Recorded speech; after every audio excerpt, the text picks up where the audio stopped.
بسم الله الرحمن الرحيم. الحمد لله رب العالمين، والصلاة والسلام على سيدنا محمد وعلى آله وصحبه أجمعين. خۆشەویستان بینەرانی بەرنامەی سی گەوهار، سەلام و ڕەحمەت و بەرەکەتی خۆی گەورە بڕژێ بەسەر هەموو لایەکتانە و بەرەکات و فیوضاتی ڕەبانی هەمیشە لە ماڵەکانتان، لە ناودڵتان، لەسەر سفرە مادیەکانتان، لەسەر سفرە معنەویەکانتان حضوری هەبێ ئینشاءالله. ئەمڕۆ حەڤەی ڕەمەزانە و لەگەڵ برازەکانم لە کەناڵی ئاسمانی پەیام کە ئامادەکاری ئەم بەرنامەیە و هەموو برانی کە کاری تیاکەن لەگەڵ بەرای ئازیز و خۆشەویستم ماوەسا عەباس، ئێمە سڵاوێکی زۆر گەرممان هەیە بۆ ئێوەی ئازیز و خۆشەویست و هیوادار ئینشاءالله ئەمڕۆ کە حەڤەی ڕەمەزان سەرەتایەکی زۆر زۆر گرنگە بۆ شەوەکانی قەدر، سەرکەوتنی موسڵمانانە لە جەنگی بەدرا، سەرکەوتنی ئیماندارانە هەتا ڕۆژی قیامەت بەسەر نەفس و جیهادی ئەکبەرە کە جیهادی ئەکبەر ئەنجام بن، کاویش جەنگە لەگەڵ نەفسە و پارێزگاریکردنی ئیمانە لەوەی کە شەیطان و هەوا و ئارەزوو نەفس و شتە خراپەکان تێکەڵی نەبێت. خۆشحاڵم ئێمە لاڵقەی ئەمڕۆیە بە خزمەتی ئازیز و خۆشەویست گەیشتینەوە. مامۆستاگیان سڵای خوا لێبێت. زۆر سپاس، سڵاوی خۆی گەورە لە جەنابیشت لە بینەرە بەڕێز و خۆشەویستەکان، بە ناوی خۆی بەخشندەی میهرەبان. سڵاوتان لێبێت بینەرە ئازیزەکان، هاوڕێیانی خۆشەویست، مسلمانانی ئازیز. ڕۆژ و گرانی بەقەدر و بەرز و باڵا خۆشحاڵین لاڵقەیەکی نوێی بەرنامەکەتان لەگەڵ هاوکارانم بە خزمەتیەوەی بەڕێز و خۆشەویست ئەگەینەوە. ڕۆژانی مانگی پیرۆزی ڕەمەزان دێن و تێپەڕن، ئەمە داخێکی گەورەیە. بیر لەو ڕۆژانەکەینەوە کە ماومانە زۆر کەمن، بەڵام دەرفەتێکی زۆر گەورە و ناوازن، بەڵام ڕووداوگەلێکی زۆر گەورە و مەزنیان تایە، وانە و دەرس و پند و عیبرەتی زۆر گەورە و مەزنیان لە خۆ گرتووە. ئینشاءڵڵا خۆی گەورە یار و یاوەر بێ سوود و کەڵک و وانەی گەورەیان لێوەرەگرین. ئێمە لە بەرنامەی سی گەوهەرەوە هەمیشە کار دەکەین بۆی باشترین ڕێنمایی، باشترین زانیاری، باشترین دەرس و پند لە ڕێگەی ئەو میوانە ئازیز و خۆشەویستانەوە کە دێنە ئێرە دەیکەینە سەکۆیەکی ئیمانی، سەکۆیەکی معریفی بۆ ئەوەی بەڕێز و خۆشەویست پێشکەشیانەکەین. هیوادارین ئینشاءڵڵا ئێوەش بە بەردەوامی لەگەڵمانە بمێنەوە و کەڵک و سوودێکی باشی لێوەرگرن. وەکو مامۆستای ئازیز مامۆستا شێخ فاتح فەرمووی، ئەمڕۆ حەڤدەی ڕەمەزانە. وەک ژمارە ئەوە خەریکە ڕەمەزان دەستمان دەرەچێ، ئەبێ بە دەرفەتی بزانین و کەم تەرخەمیتیان نەکەین، بەڵام وەکو با بڵین حەدەس و ڕوودا و گەلێک کە ڕوویان داوە، ئەوە حەڤدەی ڕەمەزان ڕاستی ڕۆژێکی زۆر گەورەیە، ڕووداوێکی زۆر گەورەی تیادا ڕوویداوەویش ڕووداوی چەنگی بەدری گەورەیە. دەستا خۆشم مامۆستا عەباس. تەوان پرۆگرامەکانی ئەمڕۆمان لە سی گەوهەرە مامۆستایەکی ئازیز و خۆشەویست کە باسیوانەکانی سەرکەوتنی غەزای بەدر یا جەنگی بەدرمان بۆکە کە جەنابی مامۆستای بانخواز مامۆستا جەزا ئەحمەد، و هەروەها ڕێنمایی بۆ نەخۆشەکانی شێرپەنجە لە بەشی تووهەمی بەرنامەکەیە کە لە مانگی ڕەمەزانی پیرۆزە کە ژمارێکی زۆر لە خەڵک بەداخەوە کە شێرپەنجەیانەوە زۆرێک مامۆستا عەباس لە بیسەر و بینەرەکانی ئێمەش کە ئێستا گویان لێ ڕەنگە کەم تا زۆرم نەخۆشییان گرتبێ و لە تێپەڕاندنیا بن یاخودتیان نەپەڕاند دەبێت، کە بەڕاستی ئێماڵین لە مانگی ڕەمەزانە مانگی سەبرە و مانگی شیفایش ئینشاءالله بۆ نەخۆشانەکە بە میوانداری دکتۆر شوان عەلی تۆفیق کە خۆی گەورە شیفایان بۆ بنێرێ، یا ڕەبی خۆی گەورە ئارامی و سەبر و تاقەت و شیفا بڕێژێ بەسەر دڵ و دەروون و جەستەیانە ئینشاءالله. اللهم ئامین. و هەروەها شێفی بەڕێز کاکە نەریمان کە لە خزمەتیان هەموو ڕۆژێک وە جەنابیان ئامادەکاری خواردن و خوانێکی جوانن بۆ بینەرانی خۆشەویست کە بینەری بنەوە زیاتر ئەم سفرێش کە ئێمە ئێوارانی سازێنین زیاتر بۆ تعلیمیە بۆ فێربوونە نەوەک شتێکی تر بەڕاستی کە ینی ئەوەی ئێمە زۆر سەرنجە خینە سەری بە تایبەتی لە لای شێف و بەڕێزەکانەوەیە کە خوشکانی بەڕێز بتوانن ئەو خواردنە دروست بکەن هەنا بەدەر لەوە بەڕاستیمەش پێمان خۆش نییە زۆر جار عەرزی ناشکرێت فەرامۆشی بکەیە و بوارە چونکە بەڕاستی بوارێکی گرنگە هونەری دروستکردنی و خۆراکانە هونەری دروستکردنی و جۆرە زەڵاتانە بۆ نێو خانەوادەکان بۆ سەر سفرەکان زۆر ئەمە هەندێکە ئەمە پێیانەڵین لەوانەوە شێفە بەڕێزە خۆی بتوانێت بڵێ ئەمە بایی 5-6 هزار دینار خواردنم هێناوە تێرە بەڵام بەقەد 20 هزار دینار ڕازاوەندنەوەم پێکردو ڕاستە ماوەس عەباس ئەم فرسەتەش نەبێت خەڵکی زیاتر لە مانگی ڕەمەزانە سەیری خواردن و چێشت لێنان و ئۆشتان ئاکات ئێمەش ئەم ڕێزە بۆ مانگی ڕەمەزان دابنین لەو ڕۆکە سفرەی مسلمانان لە ئێوارانە سفرەیەکی جوان و پاکوتەمیز و خانمانیش بتوانن زیاتر چاو لە سفرەیەکی باش بکەن و سوودێکی باش لەو شێفانە ببینن کاک شێف نەریمان بەڵێ سپاس سڵاوێ بکە لە بینەرە سڵاوی خوا لە بینەران و بیسەرانی کەناڵی جوانەکەی پەیام ئەم کاتتان باش ئەمڕۆ شاتینەوە خزمەتان بە چەندین خۆراکی جۆرا و جۆر و تەندروست لە خزمەتانە زۆر سپاس چی هەیە ئەمڕۆ چی نیە شتێکی ئەمڕۆ باڵێکی فرنمان حازر کردووە لەگەڵ بریانێکی زەرد لەگەڵ سوبێکی مشەکەلی سەوزەوات سەوزەکە بەتایبەت چییە؟ بەڵێ سەوزەکە چییە بەتایبەت؟ سەوزەوات یعنی مسم لە هینە تێکەڵە بەڵێ بۆ نمونە قارچکە تر ئەم جۆرەشە پەتاتەیە ئەم جۆرەشتانەیە زۆر باش دوای تەوزیح هەین زیاتر دەستان خۆی سەرکەوتوو بن هەروەها زۆر باشە کاک شێف هەروەها قورئان خوێنێکی بەرز و بەڵامان هەیە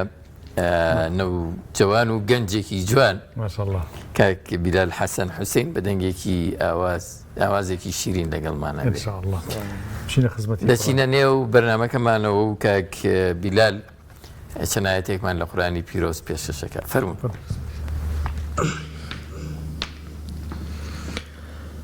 أعوذ بالله من الشيطان الرجيم بسم الله الرحمن الرحيم إن هذا القرآن يهدي للتي هي أقوم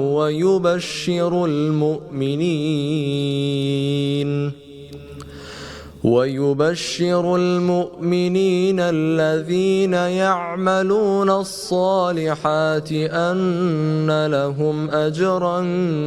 كبيرا وأن الذين لا يؤمنون بالآخرة أعتدنا لهم عذابا أليما ويدعو الإنسان بالشر دعاءه بالخير وكان الإنسان عجولا وجعلنا الليل والنهار آيتين فمحونا آية الليل وجعلنا آية النهار مبصرة لتبتغوا فضلا من ربكم ولتعلموا عدد السنين والحساب وكل شيء فصلناه تفصيلا وكل إنسان ألزمناه طائره في عنقه ونخرج له يوم القيامة كتابا يلقاه منشورا اقرأ كتابك كفى بنفسك اليوم عليك حسيبا صدق الله العظيم خۆی گەورە پادار شتباتەوە و دەستەکان جزاك الله خيرا طبعا ماوەس عەباس ماوەسا بیلال گەنجێکی ئاوا تازە پێگەیشت و الحەمدولله کە پرسیارم لێ کرد لە پێش بەرنامەکە کە هەمتر خوێندنەکەی و هەمتر لە قورئانە و هەمتر سوپاس بخوا کە ئێستا لە ڕەمەزانیشا ئیمامەت دەکات الحەمدولillah بەڕاستی ئەمە سوپاسی خوایە بێ ئینسان لە خزمەت قورئانە فێری ئەدەبێکی زۆر عەجیبە بێت یعنی حتا بەعزی یاری کە گەنج پێویستێتی مناڵ پێویستێتی نایکا لەبەر ئەدەبن لە بۆ قورئان بەعزێ تەسەڕوفی ترکە لە کۆڵان و لە ناو ڕەفیقا ئەنجامی نادا لەبەرەوەی کە چونکە مادەم لە خزمەت قورئانایەوە ئەو ئەدەبا پارێزێ ئەمەش وردەوردەی کەسایەتی بۆ دروستێتی زۆر بەقوە دروستەکە لەبەرەوە ینی مژدە بێ بۆ کاکە بیلال بۆ هەموو گەنجانی کاوە لە خزمەت ئیمان و قورئانان ڕاستی سەرتان زۆر بەرزە و زۆر خۆشیشە لەم سەرەتاوە تۆ دەست پێ بکەیت ینی دەستپێکردنیکی ئاوا بە ئیمانداریکی ساخ زۆر ڕاساڵەبی زۆر پتەوەبی لە ژیانە ئینشاءڵڵا تۆ سەرکێکە گەنجێک بیەوێ ڕۆڵ ببینێ ئەتوانێت ڕۆڵی زۆر گەورە ببینێ نەکل تەنها لە شوێنێکەوە لە چەندین شوێن نەتوانێت کەسایەتی خۆی پیشان بداوە خزمەتکە و ڕۆڵ ببینێ وەکلێنی گەورە گەورە پڕ بکاتەوە ئەگەر نەشیەوێ ئەوەی تر هەر تەواوە پوچێتەوە یانی بوونیەتی خۆی کەسایەتی خۆی کاک بیلال هەندێکمان بۆ باسکە ینی لەکوێ خوێندوو تا ئێستا لەکوێ سەرگەرمی قورئان خوێندن و خزمەتکردنی قورئانی بەناوی خوای بەخشندەم هیرەبان سەلامی خوا لە ئێوە و بینەرانیش سەرەتا من هەر لە 7 ساڵیەوە بوومەتە بانگبێژ کە تا ئێستا کاتە 10 ساڵ الحەمدولillah و بۆ تەرتیل ئیمامەتیش الحەمدولillah 5 ساڵ و 6 ساڵە لە مزگەوتی حاجی مەجید مامەتی لە ڕێی مام ساتەها مامەتیەوە لێرە ڕێز و سڵام مابۆی هەیە خستومەتە پێشەوە و ئەو کە لێنان پڕ کردوێتەوە الحەمدولillah بڵین لە بەشی تیلاوەش تقریبی 4 ساڵە خەریکم لە ڕێی دکتۆر کۆسەرەوە کە بۆتە هۆیەک بۆی فێر بە مەقامات و هەوڵی خۆشم بۆ زۆربەی ڕێز و سڵام بە دکتۆر کۆسەریشێ ئەی خوێندنەکەت وەڵا خوێندنەکەشم لەگەڵ یار خەریک لە پۆلی 11 باشی لە خوێندنا الحەمدولillah ئینشاءڵڵا سەرکەوتووە بی ئەبێ تەوازنی ڕاگری لەو بینە هەر زۆریش زیاتر بە چ تیلاوەیەک قورئان خوێنیتەوە چ جۆرە ئاوازێک حەزت لە چێ طبعا سێ مەدرسە هەیە بڵێ حیجازی و عێراقی و میسری بڵێ من لە میسری لە میسری عێراقیەکان وەڵا عێراقی ئەمەی تەعزیە و شتەکانە میسریش یعنی ئەمەنە بەناوبانگە عێراقی کەمتر بەناوبانگە هەر لە وڵاتی خۆمانەیە بەڵام میسری لە هەموو جیهانە خەریکی ئەوە من کامیان خۆشتر و ئەوە ترە ینی کاریگەری زیاترە با بڵێ وەڵا هەمووی خۆش و لەزەتی خۆی هەیە دەستان خۆش بێخۆ سەرکەوتوو بن چینە خزمەتی جەنابی مامۆستا جەزا ئەحمەد وانەکانی سەرکەوتنی موسڵمانان لە جەنگی بەدر لەگەڵ مامۆستا جەزا ئەحمەد بانخواست گفتوگۆەکەین مامۆستا جەزا سەلام عەلەیکم یاخوا بەخێر بێن خۆشحاڵم سەرچاوەکانم بەڕێزم یاخوا بەخێر بێن بەخێر بێن فەرموو بەخێر بێن خێر بێن خێر بێن زۆر گەورەیە ڕۆژی بەدر مامۆستا باس بڵێ جا مۆزوعەکەی مامۆستاش ئینشاءڵڵا زۆر گەورەیە ئەمە دەرسی چی وەربگرین لە بەدر لەم ڕۆژە گەورەیە کە لەم حاڵەتەی ئومەتی ئیسلامیشە کە بەڕاستی لە زوعفێکی زۆر ترسناکە بەدرەوە هیمەتەمان پێدا کە حکوومەتی ئیسلامی هەڵسێتەوە جارێکتر خۆمان وەکو تاکی کۆمەلگای موسڵمانان لە ڕووی دەرونیەوە لە ڕووی ئیمانەوە لە ڕووی پەروەردەوە لە ڕووی جیهادی ئەکبەر و ئەزغەرەوە ئایا توانین جارێتر سەرکەوتنەوە دەست بێنینەوە مامۆستا جەزا پێشەوەی ئەم پرسیارەش کە پرسیارێکی زۆر گرنگە وردەکاریەکان و وانەکانی باس بکەین هەر بۆ خۆی خودی ڕووداوەکە خودی چیرۆکی جەنگەکە گرنگە جارێکی تر بەگوێی مسلمانان یا بدەینەوە چی ڕوویدا لە حەفتەی ڕەمەزان بسم الله الرحمن الرحيم الحمد لله والصلاة والسلام على رسول الله وعلى آله وصحبه ومن والاه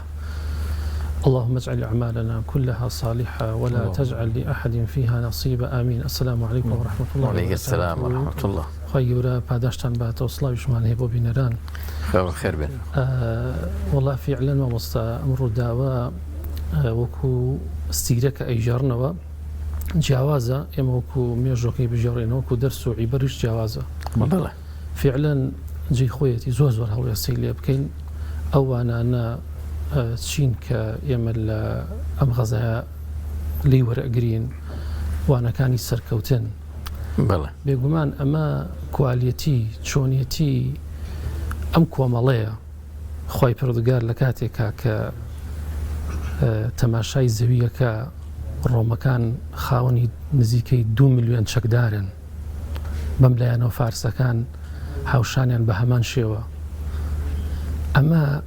ئەمە چییە 300 و ئەو نەکەسە ئەم بەها گەورەیان هەیە وانە ئەمە نەوعێت ئەمە کوالیەتەکەیەتی ئەگەر نا بێگومان حەدەسێکە ڕووەدا لە کۆن و لە تازە ئەڵێن زلهێزەکان لە پشتی ئەم حەدەسەوەن ئەم حەدەسە چی بوو لە دنیا دەنگیدایەوە لە کاتی خۆیان و ئێستاش مێژوو دەسا و دەست بەردەوام ئەیژێڕینەوە زۆر زۆر زۆر پڕبەرەکەتە یعنی بەڕاستی ئەگەر ورد بیتەوە لێی من کتێبێکم لایە تقریبا 8 مجلدە لەسەری ئەیسا من خەمی ئەوەمە چۆن بیگوشم یعنی خێرا چۆن ئاماژە بکەم بە هەندێک بابەت کە لەم غەزایە لەم جەنگە لە کاتێکە مسلمانان دەرکراون غەدریان لێکراوە ماڵەکانیان داگیر کراوە بابەتی اقتصاد بابەتێکی گرنگە چەندین جار پێغەمبەری خوا صلی الله عليه وسلم مەفرەزەی دەرکردووە بەڵام مەفرەزە بەم حەجمەنە ئەم حەجمە گەورەتر بوو دوجار کە بیستی بە سەرۆکایەتی ئەبو سوفیان کاروانێک کە زیاتر لە 1000 نزیکە یاخود 1000 وشتر بار و باری بازرگانیان پێوەی بە هەلی زانی بە فرسەتی زانی کە زەربەیەکی اقتصادی باش لە نێارەکانی بدا ئجا ئەمە هەر بۆ خۆی ئەمە بابەتێکەوە نیە کە ئێستا حالی میلەتی ئێمە ئەناڵێنێ بەدەست بابەتی داگیرکردنی موچە بەدەست قوتەوە بزانە بڕینی قوت چەند گرنگە بزانە زوڵمکردن چەند تاڵە چەند ناخۆشە زوڵمت لێ بکرێ ئەوەیە وای لە پێغەمبەر کرد صلی الله عليه وسلم بجوڵێ مەفرەزەیەک دەرکاو ئەم جارە مەفرەزەکە لە مهاجیر لە ئەنساری تایە جیاوازە لە کاتێکاوە لە بیرمان نەچێ ئەنساریەکان بەیعەتیان بە پێغەمبەری خوا داوە صلی الله عليه وسلم بەس لە مەدینە پارێزگاری وانە ئێستا 1500 کیلۆمەتر بە غەربی مەدینە ئەڕۆن دەرەچن بۆ گرتنی کاروانێک بۆ دەست بە سارگری کاروانێک باشە خۆ بەدینیەکان هیچیان داگیر نەکراوە دەرچی تایەوە نیە ئەمان بۆ دەرەچن ئێمە یەک جەستین ئەوەی کە موچەشی زەود نەکراوە وانە ئەبێش ئازاری پێ بکە بجوڵێ ئەوش زەرەری لێ کردووە ئەوش بازاری نەماوە ینی هەمومان پێکە و یەک لاشین ئەم ئومەتی یەک لاشین بەرحاڵ ئەمان کە دەرەچن وتمان ژمارەکەیان 300 و ئەوەیە اینجا جەماعەتێک مناڵی تایە یعنی تەمەنیان کاگیلار تەمەنی چەند ساڵ مێژوو نووسانڵێن هەژ مناڵێک کە منەوەی پێی گەیشتم تە نازانم چەند زیاترن تەمەنیان لە 16 ناپەڕێ ئەمەش دوانەیە کە ئینشەڵا ئەگەر دەرفەت و ئاماژەیەکی پێکەین بزانین ئەجیال چ دەوریکی هەیە نەوەکانی ئێمە چ کاریگەریشان هەیە چی ئەکەن چ ڕەنگێکە ڕێژین بەوەی دوجار ئینقاذی ئەم ئومەتە بکەین جارێکێتر چونکە ئەم دەرسەک ئەم غەزایە عنی گرنگە ئێمە بزانین بۆ سەرکەوتن وانە بێگومان لێرەوە ئێمە جارێکی تر سەرکەوتن دەست پێ ئەەکەینەوە و سەرەتایەک ڕەنگێک ئەڕێژینەوە بۆ سەرکەوتن بەڵێ ئەمان 300 و ئەوە نەفەرە و مناڵیان تایە و دەرئەچن و 7 وشتریان پێیە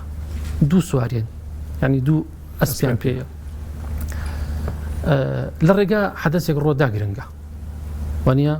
کە قیمەی حەزاریە لوتکەی شارستانیە مرۆڤایەتی بە شانازی پێ بکە ئیمامی عەلی لەگەڵ یەکێکی تر لە هاوڵان طبعا وشترەکان دابەشەکەن وانە ئەبوو لوبابە لەگەڵ پێغەمبەری خوا صلی الله عليه وسلم بەسییان وشتریشیان پێیە ئیمامی عەلیش تەمەنی کەمە وەکو احترامێک وەکو ڕێزێک بۆ گەوری خۆیان بۆ پێغەمبەرەکەیان صلی الله عليه وسلم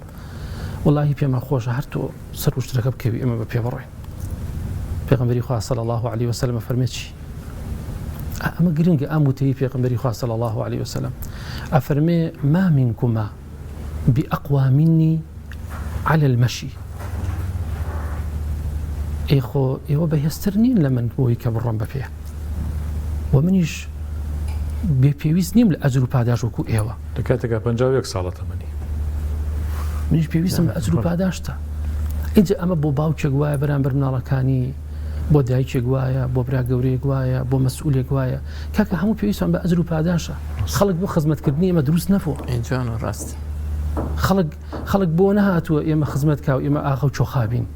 ئێمە هەموو مرۆڤین پێکەوە هەموو خاڵی هاوبەشمان هەیە ئێمە هەمومان حاجەمان هەیە ئەمە هەمووی دەرسوانن ئەمەیە وردە دە خاڵی سەرکەوتن دەست پێکە ئەم نیە تەپاکانە کە دەرەچن یەکێکی تر لەوانە پێغەمبەری خوا صلی الله علیه وسلم ئیشی بەڕاوێژ کردووە ئەوە زانیتی ئێمە ناچین لەسەر قیسەکەوانی بیژۆڕینەوە مێژوانە ئەوە زانیتی کاروان دەرچوو ئەبوو سوفیان زیرەکە قیادەی ئەم جەنگە کەسێکی کە بە عەقڵی قوڕەیش دانراوە باشە ئەوە توانیتی خەبەری پێگەیشت و هێزێک هاتووە و گەیشتە مەککە و هەواڵ هات و بەرحاڵ ئەوان هێزێکی چەکدارێن هێنا بە غەزەب و تووڕەی و بەڕق و قینەوە و بە ئەو پەڕی عەزیمەتە و شەڕکەرەکانی قوڕیش گشتیان هاتن ئەبوو جەهل و بە غرورێکی گەورە بە غرورە و بە نیەتی سەرکەوتن 100% هاتن و ئێتاو پێغەمبەری خوا صلی الله عليه وسلم وەکو قورئان تۆمارێکە كما أخرجك ربك من بيتك بالحق وإن فريقا من المؤمنين لكارهون يعني كما أخرجك وكاف كافي تشبيه يعني حالي تو چۆنە دوای خوای پەروەردگاری جێڕێتەوە يعني ئەمە خوای پەروەردگار دەرهێنەرەکەیەتی ئێمە تەنها ئیشی نواندنەکەی لەم زەویە ئینسان کە بوو بە جوندی خوای پەروەردگار بە جوندی و سەربازی خۆی قبوڵی کرد ئیشی ئێمە تەنها جێبەجێکردنی ئەرکەکانە ئەگینا چۆن ئێمە ئەگەر مەڕێکمان هەبێ ڕانێکمان هەبێ چاودێریەکەین بالله المثل الأعلى خوای پەروەردگار ئەوە چاودێریمانەکە نایە لە تووشی هیچ ببین بەس بەو مەرجەی ئێمە سەربازی خوای پەروەردگار بین ئێمە بەفیعلی ئێمە جۆڕاڵی خوای پەروەردگار بین ئەرکەکانی سەرشانی خۆمان جێبەجێ بکەین پێغەمبەری خوا صلی الله عليه وسلم يجادلونك في الحق ئەوان سەحابەی ناخۆشە کاکەم وانە خوای گەورە فەرمێ کە ئەنەما یوساقون إلى الموت تەواو کاروان دەرچوو ئەوان بۆ کاروان هاتوون عەدەدیان کەمە هێزێکی کەم ئەوان زۆرن تەواو ئیتر یعنی وەکەوەی کەوا ئیتر چار نەما خۆ چی بکەی کاروان ڕۆی و هاتوون ڕێت پێگرن پێغەمبەری خوا صلی الله عليه وسلم بەسی کرد بە ئامادەکاری ئەشیروا عەلەیە کاکە ڕای خۆتانە پێ بڵێن پێغەمبەری خوا صلی الله عليه وسلم ڕاوێژەکە ڕای خۆتانە پێ بڵێن مهاجر ڕای خۆیان پێوت سعدی کوڕی معاذ فەرمووی وا پێچێ لەگەڵ ئێمە دبێ پێغەمبەری خوا صلی الله عليه وسلم فەرمووی ئەجەل بەڵێ لەگەڵی ئێوە فەرمووی پێغەمبەری خوا صلی الله عليه وسلم ئێمە ئیمانمان پێت هێناوە باوەڕمان پێت کردووە کەسیش دوا ناکەی فەرموو ناوی خوای لێبێنە پێغەمبەری خوا صلی الله عليه وسلم زۆر دڵخۆش بوو و هەندێک هاوڵانی تر قسەی زۆر جوانیان کرد بەڵێ دەستیان کرد بە ئامادەکاری کە دەستیان کرد بە ئامادەکاری دیارە نزیک بوونەوە لە بەدر و پێغەمبەری خوا صلی الله عليه وسلم شوێنێک وەستا بوو حبابی کوڕی منذیر فەرمووی پێغەمبەری خوا صلی الله عليه وسلم خۆمە بە وەحی لێرەنین فەرمووی ناوەڵڵا ئەمە پلانی شەڕە و جەنگەوانە و فەرمووی ئێمە شوێنێکی باش نییە با ئاوەکە هەموو ئاوەکان چۆرکەینەوە و ئەستێرکێک گۆلێک دروست بکەین و بۆ خۆمان حرەسیاتی گۆلەکە و ئیسفادەی لێ بکەین و دوژمنیش نەتوانێت بێ ئەمانە هەمووی تەختیتن هەمووی پلانن وانە بەڵام لێرە حەدەسێک ڕوادا بەڵام ئینشاڵڵا دوای ئەگەر دەرفەت بوو لە باسی مناڵەکان لە باسی ئەو مێردناڵ و لاوانە دێمەسەری پێ خۆشە لەبێ چەند مناڵێک ئاماژە پێ بکەم کە زۆر گرنگە بەلامەوە باشە و ئامادەکاریەکە و وردە و دەر لە جەنگ نزیکە بنەوە و یەکێتر لەوانەی کە هەر پێم خۆشە ئاماژەی پێ بکەم سەوادە کە لە کاتێکا پێغەمبەری خوا صلی الله عليه وسلم تیرێکی بەدەستەوەیە و خەڵکەکە ڕێگە خاو نیزامە با پێغەمبەری خوش بێ صلی الله عليه وسلم المؤمن يأخذ بالأسباب وكأن الأسباب كل شيء ويتوكل على الله وكأن الأسباب ليس بشيء پش بەخوای پەروەردگارە بەستێک کەوەی ئەسباب هەربوونی نەبێ بەڵام دەستیش بە ئەسباب واگرێ وەکوی ئەسباب هەموو شتێک بێ تا ئامادەکاریەکە نیزامی جەنگ چۆنە چی بکەین هەموو ڕێکە لەو کاتەیە پێغەمبەری خوا صلی الله عليه وسلم دیارە ڕیزەکە ڕێخە سەوال عەزیەتی پێگا دیارە هاتۆتە دەرەوە لە ڕیزەکەیەوە کرد ئەو بوات کرد وڵا ئازارم پێگەیشت حاڵەتێکە یعنی وەکو خوای گەورە فەرمێ کە ئەنەما یوساقون إلى الموت و بەرەو بەرەک بڕۆیت و یەکێ لە ملاوە ئەم قسەیە بکا و وەنیە ڵای پێغەمبەری خوا صلی الله عليه وسلم تۆڵەمەوێ باش عەباکە هەڵدرەوە ماچی بکە و بۆ هات کرد سەوا دەمە چی بوو وەڵی وا دیارە بەرەو شەهادە دەڕۆین یعنی ئەم کوالیەتیە ئەم جۆرە لە ئیمان خوا تەماشایەکە سعدی کوڕی معاز بەوەش ناوەستێ ئەی پێغەمبەری خوا صلی الله عليه وسلم بەخوا سی ئەم پاچیەکە خوا ئەمە دەرسێکی گەورەیە بۆ هەموو لایەکمان کە ئەناڵێنین بەدەزەمەوەی مامۆستا ئاماژەت پێکرد نەفس و ئەمە پاکردنەوە نەفس و دەروون بەخوا خەڵکێک هەیە لەو مەدینەیە زۆر لە ئێمە زیاتر توی خۆشەوێ و نەشیان زانی بۆ جەنگەگینا لەگەڵمان دەرەچوونە دەرەوە بەڵێ ئەی پێغەمبەری خوا صلی الله عليه وسلم با لە شوێنێکی بەرز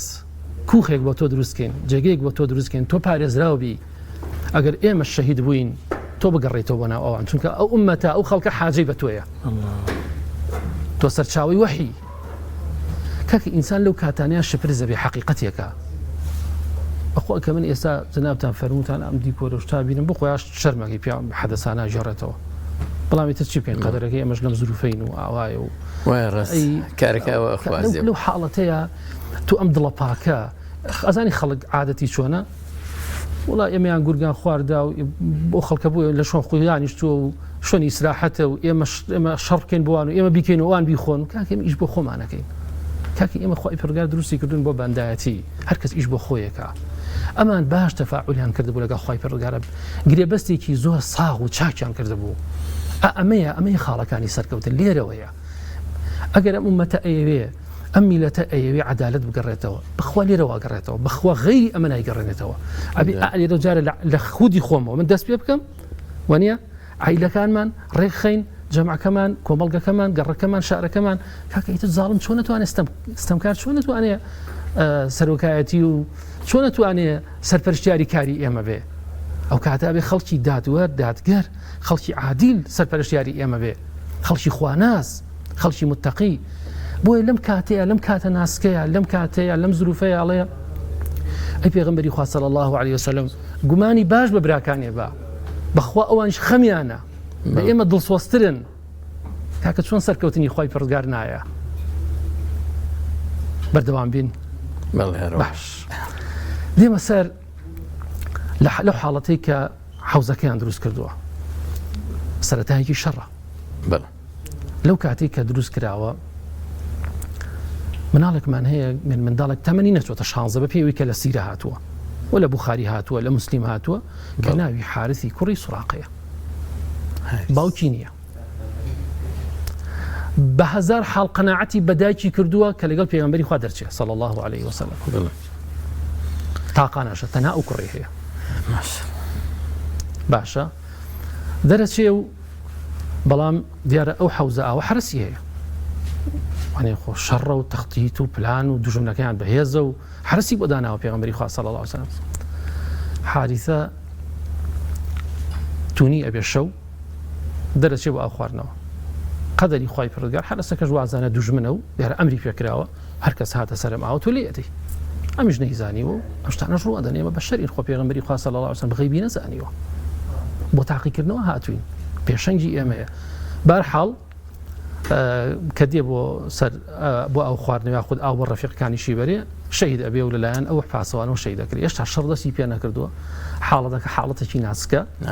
گەنجێک و مێرمنداڵێک کە بەم حاڵە لە ماڵەوە دەرچۆ شەهید بێت ئیتر ئەو دیمەنە بە هەر یەکەمان بینێ پێش چاوی خۆی بزانین چ حاڵەتێکە لە کاتی گەڕانەوەشە دایکی چاوەڕێیەتی باشە اینجا دوای ئەوەی کە هەواڵ لە پرسن دەڵێن وەڵا کوڕەکەت شەهیدوە زۆر دڵخۆشە بێ دایکی بەڵام ئەوەی ناڕەحەتی ئەکا ئەڵێن مسڵمان کوشتوێتی چێ ئەڵێ شەهیدە بە هەڵە داوان ئەڵێ پێغەمبەری خوان پێنیشاندن با خەبەرم باتێ من زۆر سەغڵەتم ئەگەر کوڕەکەم لە بەهەشتە سەبر ئەگرم ئەگەر کوڕەکەشم لە بەهەشت نییە بەڕاستی با هێقی خۆم دادڕم کە ئەو حرامەوە نییە قژڕینینەوەوانە بەڵام ئیتر زۆر خەفەت ئەخوا زۆر بێتاقەت دەبێ پێغەمبەری خوا صلی الله عليه وسلم کوڕەکەت هەواڵی پێدا کوڕەکەت لە بەهەشت نییە لە بەهەشتەکانە کوڕەکەت لە فیردەوسی ئەعلایە یەکێکی تر لە ئەنساری هەر لەو مناڵانەی کە لەگەڵین لەو جمەجموعە مناڵە عومەری کوڕی ئەبی وەقاسە سعد ئەفەرمێ خۆی شاردەوە وتم مالەکە وچیتە عومەر وتی وڵی لە ترسی پێغەمبەری خوا صلی الله علیه وسلم نەکا بمبینێ ئەترسم بمبینێ دوایی ڕێگە نەدا بێمە ناو جەنگ و جیهادەکە بمگێڕێتەوە بەڵێ باشە ئەمە ئەگەر ئیمان نەبێ منداڵێکی وا بۆ تا ئەمە زۆی بەردەمی ئەو نێو ئەسپ و تەپ و تۆز و شمشێر و بریندار بوون و لێدانە ئەو ساغەیە ئەو کوالیەتیە ئەو پاکیەیە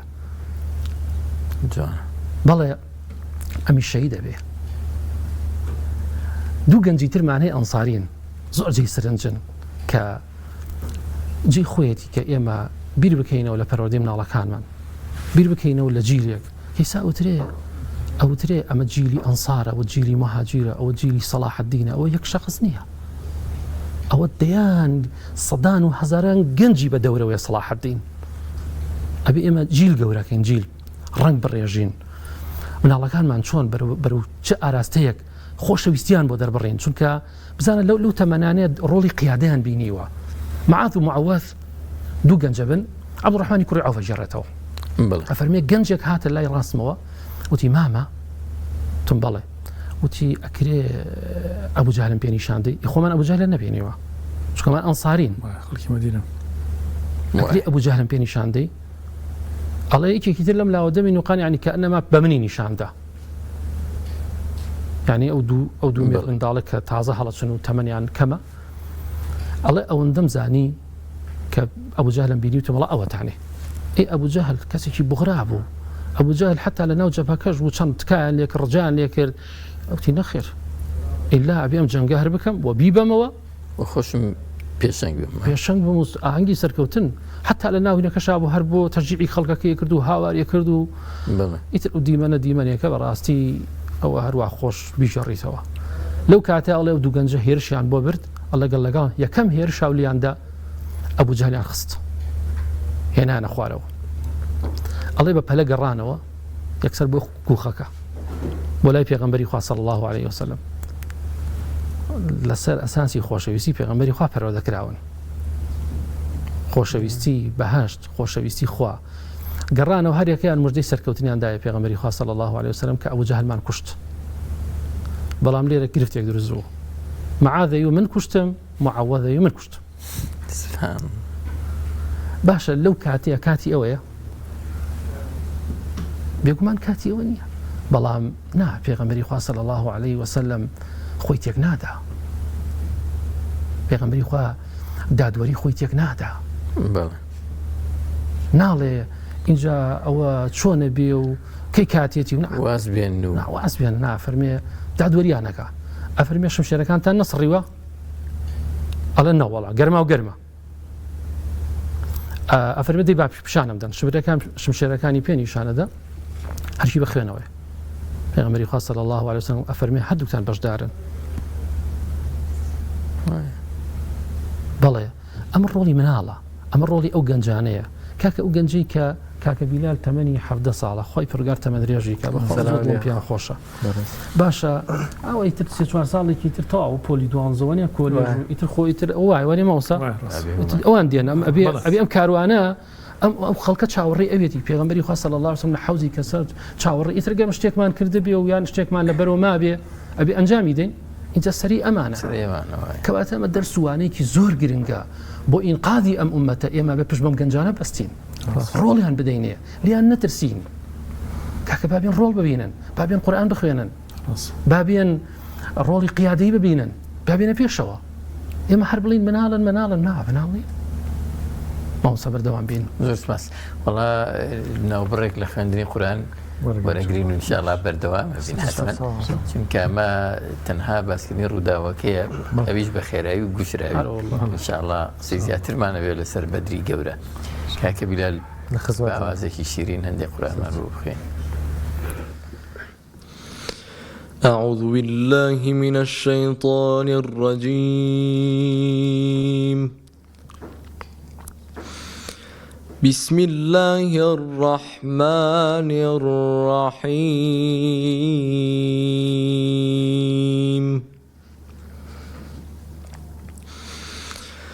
قل إن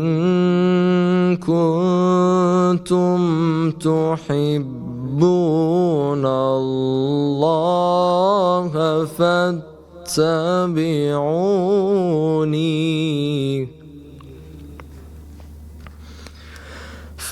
فاتبعوني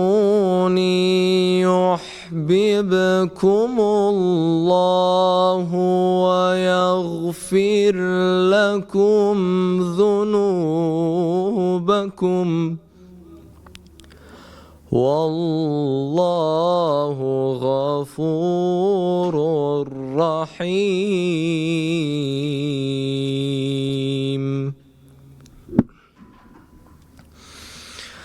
قل أطيعوا الله والرسول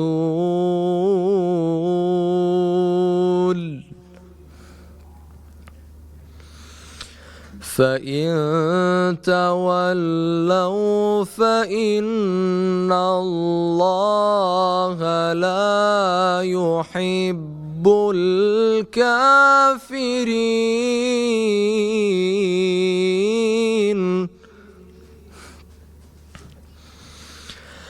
إن الله اصطفى آدم ونوحا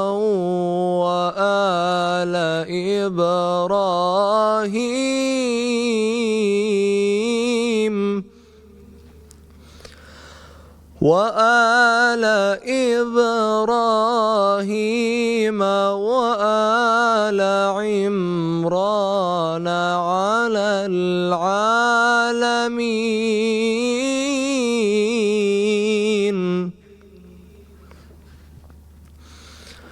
ذرية بعضها من بعض والله سميع عليم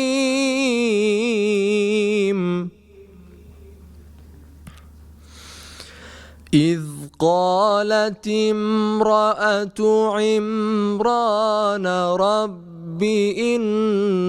إني نذرت لك ما في بطني محررا فتقبل مني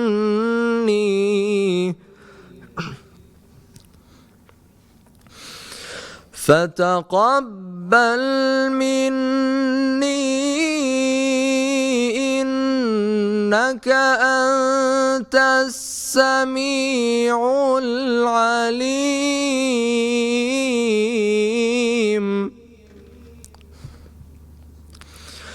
فلما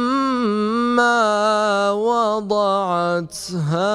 قالت رب إني وضعتها أنثى والله أعلم بما وضعت وليس الذكر كالأنثى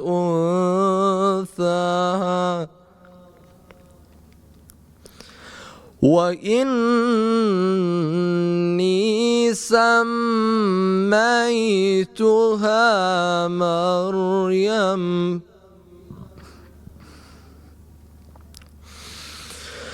وإني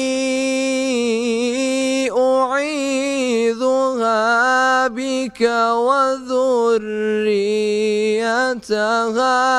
من الشيطان الرجيم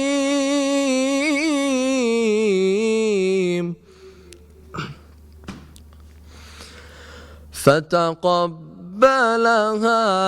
ربها بقبول حسن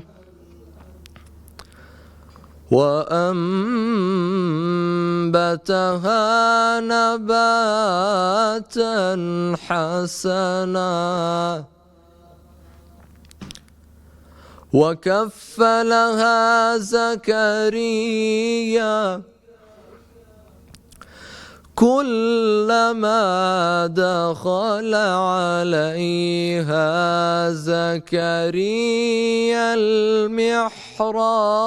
المحراب وجد عندها رزقا قال يا مريم أنى لك هذا قالت هو من عند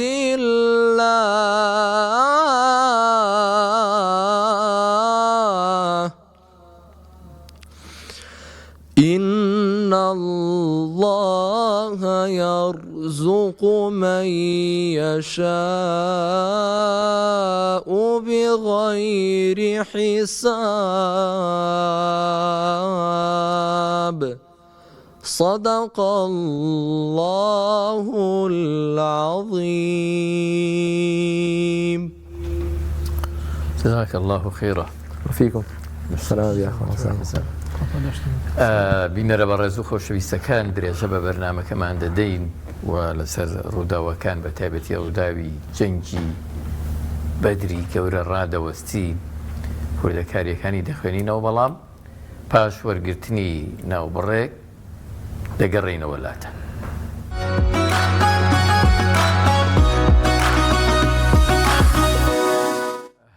سڵاوتان لێبێت بینەرە بەڕێز و خۆشەویستەکان، گەڕێینەوە درێژە بە بەرنامەی سیگەوهرە دەین. ئێمە لە خزمەت بەڕێز مامۆستا جەزا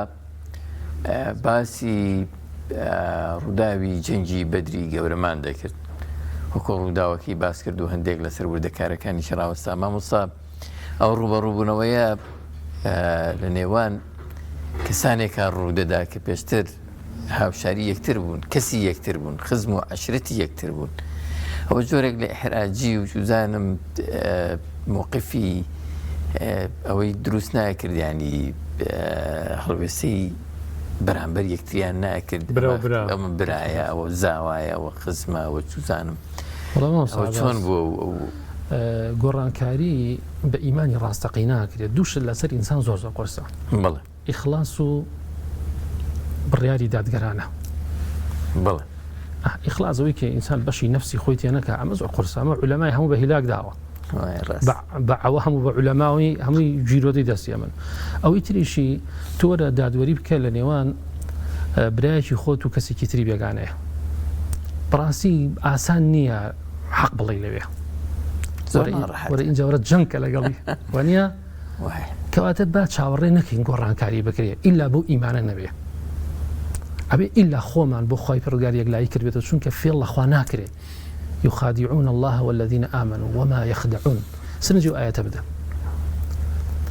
يخادعون، ما وصى يخادعون لسروزني مفاعلية، يعني دائما بو مشاركية أولا بحسابي خويا إمانان كدين داريكين يخادعون الله أوانيك إن شاء الله يعمل وانا نابين بلاي لو جورا خلقيك أي بخوا الخلطينيه باشا بەڵام خی گەورە فەرمی وما يخدعون لە دووەمە ئەلیفەکە لادا بابی مشارەکە لادا، هەر خۆتی بە قوربان، هەر خوات لە بەرامبەر هەر نییە، خۆت هەڵخەڵەتاندووە. بەخوا ئینسان کە ڕیاکە بە حسابی خۆی جاری وا هەیە زۆر مهمە قسەکانی ڕازاندێتەوە با قوبریقە، بەڵام بەخوا لە دڵی خەڵکە ڕەفسە ئیدە بە ئەم بخۆی بۆشی ڕازێتەوە نەخوای پەروەردگارەوە هیچ خوای پەروەردگار عەلیمون بذاتی الصدور بما في الصدور، بەڵام لای خەڵکی ژات مەرفوزە. بۆیە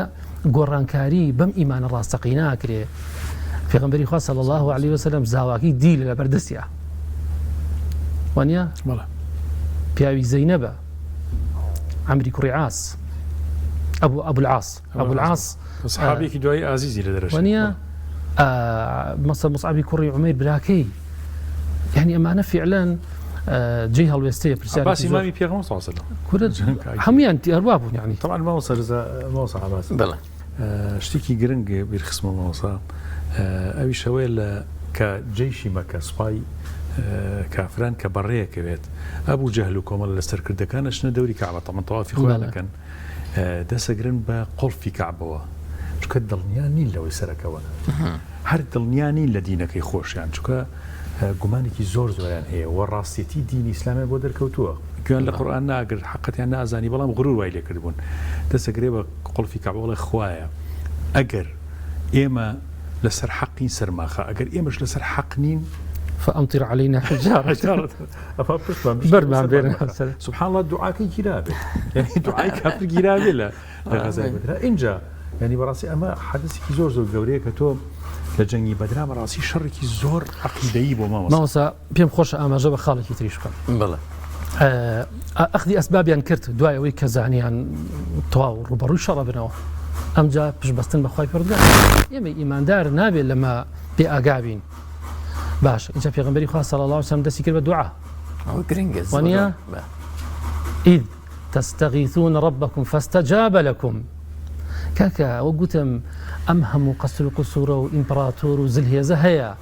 خواهي برقات تماشى أعماك بالرداو اللي رو برزبيتوا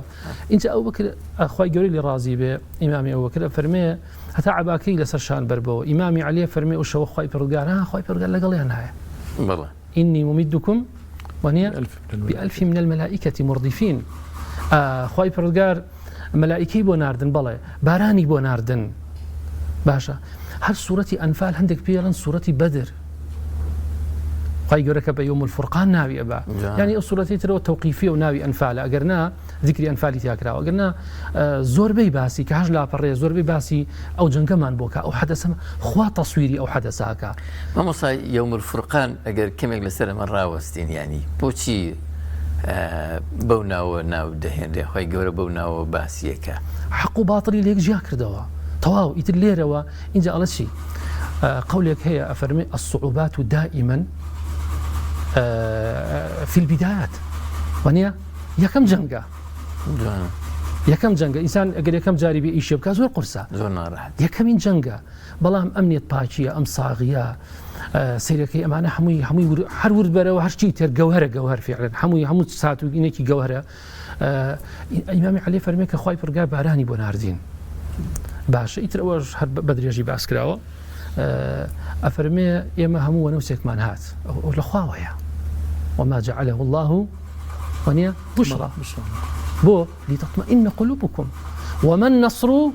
إلا من عند الله حصري كردوا نصر تنها لا يخواي بردقارة بو يا أفرمي يما هم خو مالي كود خوني شاني شيا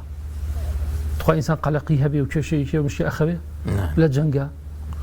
نشانه اوی خواهی پردگار آسودهی بو ناردن آرامی بو ناردن بس تنها پیغمبری خواه نخوت خفتکی زوره افرمین نخوت هر دعايا کرد ای اللهم لا تخذلني خواهی قجالت من مكة خواهی توشي خزي من مكة خواهی اما ام كوم الله ناوچن تو ناپرسری يعني بردوام دعايا كردو أبارايا ولا خواهی او سركوتني كوعد بيداوين بردوام أفرايوا بوي إنساني إيمان دار نابي لدعاء مندوبه بردوام بدعاء بكين يا ذا الجلال والإكرام ألحوا بي ذا الجلال والإكرام حديثة إلحاح بكن بيدا قريب كان بلن يا ذا الجلال والإكرام إلا خوي برقار بما نبخشه في خوشه موصى جزاء موصى عباس يوم الفرقان موصى يعني لجزيرة العرب شرك روينيها كالشر أو عقيدة بيش كهمو جارك عشرة كان أم عشرة ظالما أو مظلوما بشتي عشرة كي خوي قرتوا يكم جارة يعني خلقي مدينة وخلقي مكة دجي خلقي مكة وسنو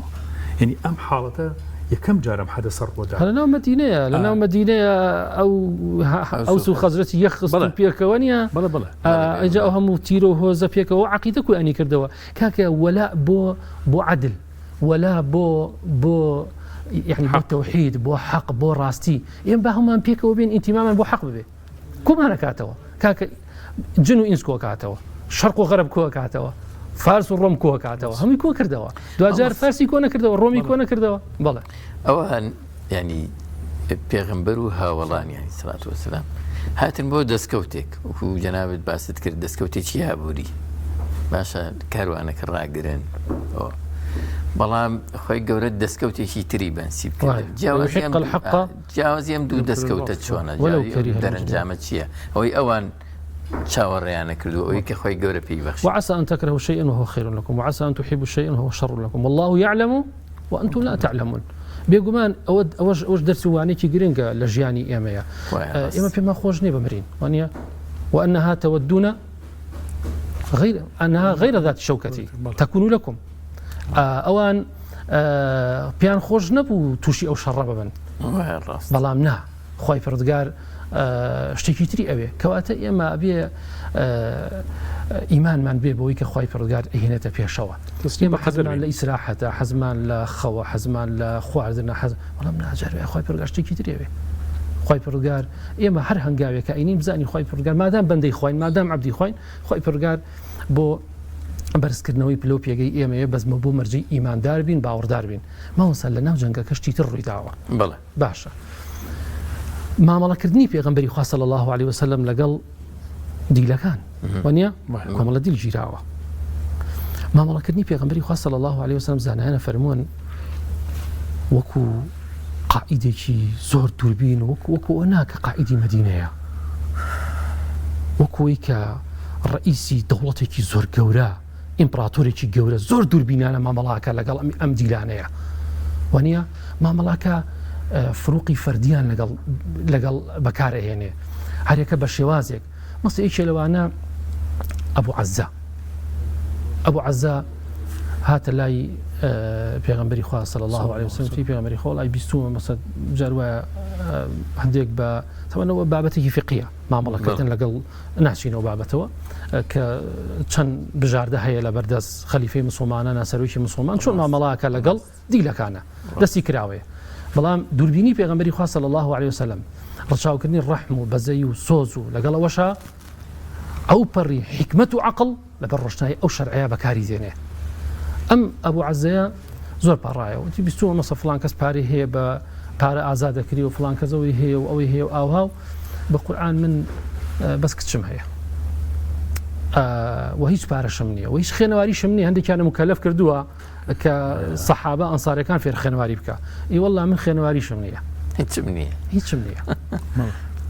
پێغەمبەری خوا صلی الله عليه وسلم وەکو ڕەحمەتەن للعالەمین ڕەحم و سۆز و شەفەقە دەیگری و ئازادێکە بەبێ هیچ بەرامبەرێک یەک مەرجی لەگەڵەکە جارێکی تر پشتیوانی کافران نەکەی بەشداری شەڕ و جەنگ و جیهادیان نەکەی لەگەڵ ئێمەیە باشە جارێکی تر قەدەرن وابێ لە ئوحود ئەم پیاوە پەیمانەشکێنێ و دێتەوە ئەگیرێ ئەزانی سبب نزولی ئەم حەدیثە چییە لا يلدغ المؤمن من جوح واحد مرة سبب نزولی ئەوەیە هەمیسان دەستی کردەوە پاڕانەوە ئەی پێغەمبەری خوا صلی الله عليه وسلم بەخوا مناڵم وردە و ئاوا ئەمری خوا فەرمی لا يلدغ المؤمن نابێ کاکە پێغەمبەری خوا صلی الله عليه وسلم پێغەمبەری خوایە ڕاستە ڕەحم و سۆز و بەزەی و شەفەقەتی هەیە بەڵام ئەبوو عەزە بە تۆ ناخەڵەتێ تۆ بەشی خۆتە وەرگرتەوە تەواو ئەو جاریان خۆغیبی پێ نییە تو زانێ ئێمە دێتەوە ئەوانەکە بەڵام مەسەد ئەبوو العاس زاوایەتی وانە بەچی گیری پێغەمبەری خوا صلی الله عليه وسلم ڕاستە لەم جەنگە ئافرەتیتیان نەبوو بەڵام پشتی ئافرەت هەردێتەوە ناوەوە وانە چۆن ئەمجا زەینەب وەکو وەفایەک بۆ پیاوەکەی وانە ملیۆنکەیەکی دایکی خەدیجە ئەنێرەیە پێغەمبەری خوا صلی الله عليه وسلم ڕاوێژەکە و سەیری هاوڵانەکە فەرمی ئەڵێن چی خەدیجە پشت و پەنام بوو ماوەسایەکێک لەو شتە سەرنجە زۆر وردانەکە قسەکە پێ نەبڕمەوەیە کە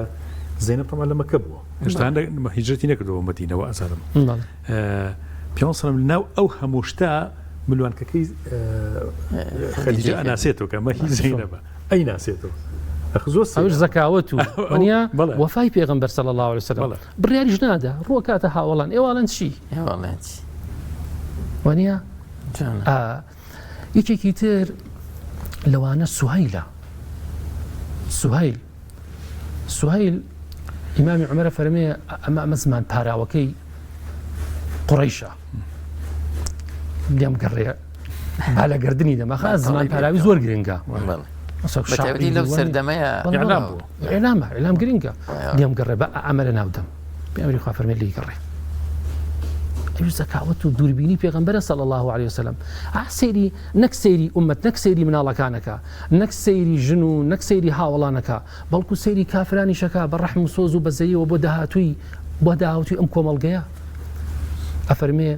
ئومێدم وایە ئەو زمانی لە باش بگەڕێ دوایی وابوو فعلا بوو بە سەحابەیەکی لێ هاتوو ناودار مامەڵەی پێغەمبەری خوا صلی الله عليه وسلم لەگەڵ ئەم دیلانە ئەوە بە حیکمەت بووە مامۆسای بەڕێز بەنسبەت باوەڕێن بەرەی کافرەکان و دوای شەڕەکەش مەکە بە تایبەت بارودۆخی ئەوان چۆن بوو ینی چی تێگەیشتن لەم شکستە چیان وەرگرت بەڕاست چیان بردەوە لەگەڵ خۆیان ئەوان بە غرورێک باست کرد جەنابەت غرورێکی گەورەوە هاتبوون بە ژمارەیەکی زۆرەوە هاتبوون بەڵام بە شکستێکی گەورەوە گەڕانەوە بارودۆخیان چۆن بوو چی فێربوون چی تێگەی بەو پەیامی کە وەریان گرت والله فعلا وەگوتم یەکەم ئەزمون بوو بۆ مسلمانان سەرکەوتنێکی گەورە بوو ئەو تا يرحمك الله تا ئیساژ ئێمە یادیەکەینەوە یەکێک لەوانە ئەبوو سوفیانە ژێڕێتەوە ئەفەرمێ من لەو کاتەوە تێگەیشتم هەر سەبەبێک ئەبوو سوفیان دوای مسلمانە بێ سوهەیل مسلمانە بێ ئەبوو العاز مسلمانە بێ ئەڵێ من تێگەیشتم کە ئەم جەنگەمان پێ ناکرێ یعنی پەیامێکی دایە حتا نەجاشی لەو کاتەیە جعفر وەنیە جعفر لەوێ ئەبێ مامی پێغەمبەری خوا صلی الله عليه وسلم جعفر ئەڵێ نەجاشی بانگی کردم ئەڵێ بینیم لەسەر عینەکە دانیشتووە لەسەر زەویەکە مەلیک وەنیە شوێنی تایبەتی خۆی هەیە بەرز و تایبەتوانە جلێکی زۆر شەڕشی لەبەر بوو ئەڵێ پێم سەیر بوو فەرمووی ئەزانی بۆ بانگم کردوون ئەڵێ دیار بوو چاوی درە و شاوە بوو بەڵام جلوبەرگ و مەکانەکەیمان بەلاو سەیر بوو مژدەی سەرکەوتنتان پێدەم پێغەمبەری خوا صلی الله عليه وسلم سەرکەوت یعنی حەدەسەکە خۆ هیچ وەکی ساژ وەسائل نەبووە نییە حەدەسەکە گەیشتە نەجاشی گەیشتە ئەوێ بەم یعنی چۆن زۆر زوو دەنگی دایەوە چونکە وەگوتم لە کۆن و لە تازە حەدەس کە ڕووەدا ئیلا دەستی زلیێزانی تایە بەس ئەمە تیان نەبوو چیمان پێڵێ ئەبێ خۆمان مشوری خۆمان بخۆین ئەگەرمانەیە گۆڕانکاری بکەین خۆمانێ ببیکەین بەخوا لێرەوە ئەکرێ لە ناخەوە ئەکرێ لە پاکی و ساغی و چاکی و ئاکرێ بە کوالێتەکە ئاکرێ ئەگەر خۆمان چاک کرد بەخوا خوای پەروەردگار نەسرمان بۆ دێنێ بات دەستی زلێزەکانی شیتیانە بێ ئەگاتە ئەوێ ئەو نەسر و سەرکەوتنە اینجا ئەڵێ پرسییم باشم جلوبەرگت بوو ئایا فەرمووی ئەخی ئێمە وەرمان گرتووە لە عادەتی خۆمانەوە کاتێک کە سەرکەوتنمان بۆ دێ خۆمان زەلیلەکەین وەرمان گرتووە لە ئیسلامی ئێمەشا وایە وانە کەی خوای پەروەردگار ماڵی پێدا کەی خوای گەورە سەروەتی پێدا کەی خوای گەورە عیزەتی پێدا ئەبێ لەمن کات تەواضوعی زیاتر بێت جزاک الله خێرا ئێمە زۆر هەیە و جەناب باسی داوان لە مجەلد لە بەرنامەیەکی ئاوا چەند دەقەیە مەحاڵە بتوانین بەڵام بەڕاستی ئەماژت بەشتێکی گرنگ و گەورە کرد خوازا بێتەوە ئینشاءالله ئەوەی ماوەتەوە کاک بیلال لەم بڕگەیە هەندێکی دیکە لە ئاەتەکانی قورآنی پیرۆزمان بۆ بخوێنێتەوە کۆتایی بەم بڕگەیە بهێنی نەخسمەتانە ئینشاءالله أعوذ بالله من الشيطان الرجيم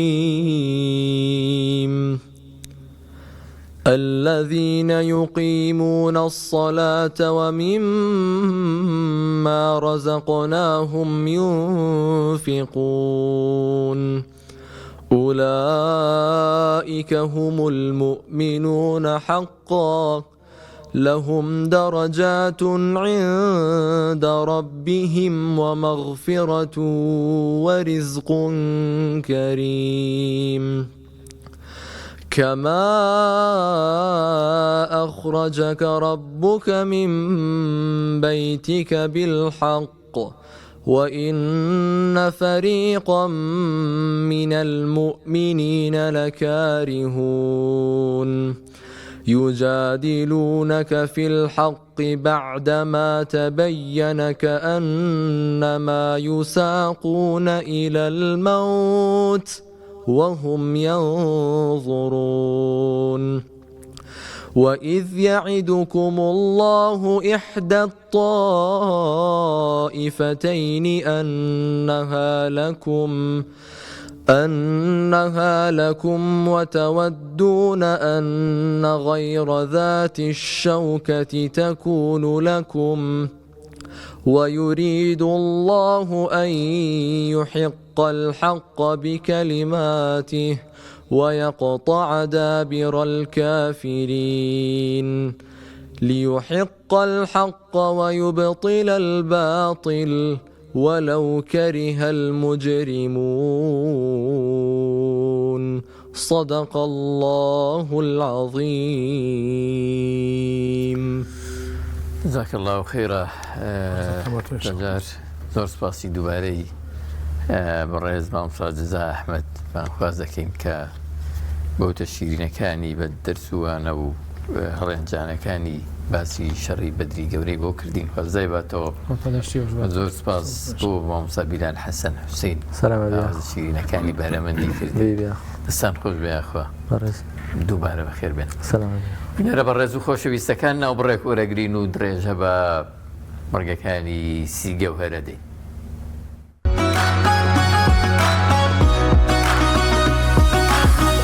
بەخشندەی میهرەبان دووبارە گەڕاینەوە بۆلاتان لە بەرنامەی سیگەوهەرەوە ئەمجارە لە خزمەت بەڕێز کاک شێف نەریمان. سڵاو لێبێ کاک شێف نەریمان. ئیشەکانت تەواو بووە ئاواوەستان چیت لێ ناوە چیت ئامادەیە؟ ئەمڕۆ بریانێکی زەردمان هەیە زەرد بەزەردیەمان ئەمڕۆ بە برنجی دۆلفینسیە شتێکی زۆر نازار و ئەو کابراایەکەڵێن چوو ڕوبە هەنار بکڕێ لە دوکان دوی بە دوکاندارەکارە زەحمەت نەبێ ڕوب بە هەنار هەیە ئەویش دوی قوربان هەمانە بەس بەو خەسیەش نا شێوەی خزنێ سوبێکی سەوزاواتیشمان هەیە پەتاتەیە جێزەرە قەرنابیتە لەگەڵ شعریە مەگە سنگی مریشکیشی تێ ئەو خۆشە زەڵاتەیەکی بەڵێ بزۆر بەسوودەوە زەڵاتێکی هینما حەزر کردووە جەرگیر زەڵاتەکە جەرگیرە تەماتەیە بەڵێ تەماتەیە خیارە لەگەڵ لیمۆ و ڕازانەوە دەوروبەری گوێزیش بەڵێ گوێزیشی تیاوەماشی تێ چۆن ئەو گوێز و خورماشتە تێکردووە ئەوان تەڕ و سەوز ئەمان ئەو تامێکی تایبەتی خۆی ئەات ئەو مخەبیلاتە ڕعاتی ئەو بکات ئەو زەڵاتەیە تایبەتە بەخۆم ینی ئەوە زەڵاتەی هەورامی ئەوە زەڵاتەیە تایبەتە بەخۆمەوە مخەبیلاتێکی هینیش حازر کردووە ماکەرۆنی بیبەری ئەلوانە ماکەرۆنیە کەچە بە نیسبەتێکی کەم نعنایە لەگەڵ زیرەیە تێمان کردووە ئەم خاروینە بۆ ڕازانەوە کردمانەوە لەگەڵ باڵەکەی ئەخوریەوە کاکشێژە ئەو کە باڵەکە و کردە ناو پارویەکە ئەوەی توانێت تانکەی خیار و مەسەن لیمۆیەکیش بکەیتە سەر ینی شێوازی خواردنەوە کەسی ڕێنمایی باڵەشی فڕنیشمان هەیە ئەمڕۆ بە شێوازێکی تازە ئەدەی وردەکارێکیمان بۆ وردەکارێکە سەرەتای ئێمە باڵمان هەیە یعنی بۆ دوو شولە خۆشەکەین باڵەکە خۆشکردنەکەی سەرەتا خۆشکەین بەچی خۆشیەکەی سرکەی سێمان هەیە ئاوی لیمۆمان هەیە پاپریکامان هەیە ئۆریگانۆیە زەنجەفیلە ڕۆزماریە کەبابەیە تۆزە هێل تۆزە دارچینی لەگەڵ ماستە ئەمانە هێن جوانتێکی وەرێن و لەگەڵ زەیتی زەیتونە کە تێکمان وەرە حازرمان کرد ئەمە بە خەڵتەیەک بۆ چی بۆ ناو بۆ باڵەکە این باڵەکەی جوانتی هەڵەچوون دوای 20 دقیقە نیو ساعتێ داێنین کە دامانە ئەنجە حازرەکەین هێنین سینێکمان هەیە سینەکە چۆرەکەین بە زەیتی زەیتون بەڵێ بەتەکیید بڵێ چی لێکە مەسەر وەکو مزر و خۆشیمزریەکە ناسکێ کاتەوە ینی تامیشی خۆشی پێ بەخشێت ئێتە دو ئەوی کەنە فرن بۆ 35 دقیقە ناوفرنا حازر بێت ئێمە پەتاتەمان بۆ حازر کرد و قەشقەش داومان ناوە لەگەڵ پیازە شێف نەریمان ئێوە لە گۆشتە بۆ برژاندن بەڵێ گۆشتی مریشک یاخود و حیوان باشە زیاتر چ شتێک یعنی هینێکات ناسکێکاتەوە ئێستا گۆشتی حیوان تەماتی لێبی ناسکێکاتەوە مریشکیش هەمان شێوە ماست بەکاربێنێ زۆر عجیبانی ناسکێکات ئێستا ئەم باڵە بەشێکی تری مریشکەکە بێ نابێ هەرە بێ باڵ بێ کێشە نابێ حەزەکە سنگ بێ ڕام بێت کێشە نابێ شێوازە خۆشیکەیت و بکەیتە فرنەوە بەڵێ بۆ ماوەی چەند لە فڕنەکە 35 دقیقە ئەمەش کەرەوزەکەی خۆی حازر کردو بچێ بوونەوە ڕێبوونە و ڕازانەوەکە ڕازانەوە. بەڵێ دەست خۆش بێ. سەر خۆش بێت شێژان لە خزمەتتانی. زۆر باش دەستان خۆش بێت تەبان ئەمە بە سپۆنسەری بەرنامە سپۆنسەریەکانی بەرنامەش کۆمپانیای دۆلفینسی بۆ بەرەمە خۆراکیەکان لەگەڵ خۆشخانەی بەخشین دەستۆسیان لێکین. ماوەسا عەباس تەڵان میوانێکی بەڕێزمان هەیە کە بۆ بەشی دووهەمی بەرنامەکانمان زۆر کاویش ڕێنمایی بۆ نەخۆشانی شێرپەنجە لە مانگی ڕەمەزانی پیرۆزە کاویش جنای بەڕێز دکتۆر شوان عەلی تۆفیق پسپۆری نەخۆشیەکانی خوێن لە زۆر تەشریفێنەوە بە زۆر باشە ئێماچینە ناو ستۆدیۆ ئەوی شەبین لەگەڵ خۆمان لەسەری زنتان تا باڵەکە ئامادە ئەبێ گەڕێینەوە لە خزمەتتان کاک دکتۆر فەرموون زۆر سپاس. کاک دکتۆر شوان السلام عليكم. عليكم السلام ورحمة الله. كاك دكتور بخير بن. خوش بزاف جناب ما خير بن. باش جناب باش خوش بأخبار الحمد لله. خير بن فرمون. سپاس. زور سپاس. بخير بن كاك دكتور. زور سپاس جناب. كاتب بخير بن. خير بن سرچاو. زور سپاس عليكم. تۆزێک درەنگیش ئەو بوو بەستی کاتێکەشمان ماوە بانگ سدرنگترە فەرمێت. بەڵێ ڕاستەوە 6 ئێمە دەستمان پێکردووە بزانم 6 و 10 و 7 و بانگ ئەبوو بەس بۆ 20ەکان. بەخێر بن کاک تەبان بابەتەکەی ئێمە جەنابەت پسپۆڕی لە خۆشخانەی خوێن و شێرپەنجە. بەڵێ بەڵێ ئێوە ڕێنمایەکانیشمان تەوری باسەکەمانە و نەخۆشانن کە نەخۆشی شێرپەنجەیان هەیە ئینشاءالله هەموویان خۆی گەورە شفایان بۆ دەمێنێ. بەڵام مانگی پیرۆزی ڕەمەزان بۆ هەر جۆرێک لە نەخۆشی جۆرێکی ڕێنمایی هەیە. بۆ ئەم جۆرە نەخۆشانە ڕێنماییمان چیەکە؟ ڕاستە بۆ نەخۆشی شێرپەنجە لە ڕەمەزانە بە تایبەتیوانی کە لەسەر چارەسەری کیمیاوین ڕۆژوو بۆ ئەوان زیانی هەیە ئەتوانن بەڵێ 6 مانگ دوای تەواوبوونی چارەسەری کیمیاوی ڕۆژەکەیان بگرنەوە. من بیستوماڵێن جۆرێک لە ڕۆژوو بوون یعنی بۆ چۆن تەشەنە سندریم لە خۆشیان ڕاگرەیە کاریگەری هەیە لە ئەوە چۆنە بەڵێ ئێستا سلمێنراوە فەرمووی زیانی هەیە بەڵام لەملاوە بەڵێ سلمێنراوە بۆ خۆپاراستن لە چەندین نەخۆشی یەکێکیان شێرپەنجەیە ڕۆژوو سوودی هەیە بەڵام ناتوانێت بڵێن لە 100% بەڵام کاریگەریکی باشی هەیە کاتێک کەسێکە نەخۆش نەبێ کە جەستەی ساغ بێ ئەو کەسە نەخۆش نەبێت بەڵام کاتێک کە تووشی نەخۆشی شێرپەنجە بوو بە تایبەتی ئەگەر لەسەر چارەسەر بێت باسی ئەوانە ناکەین کە چارەسەریان پێویست نییە یا ئەو کەسانی کە چارەسەریان تەواو بۆ ماوەیەکە ئەوانە کێشیانی ئینشاڵاتوان بە ڕۆژوو بن و سوودیشی هەیە بەڵام ئەوانەی لەژێر چارەسەری کیمیاویان بڵێن بۆ من لە کاتی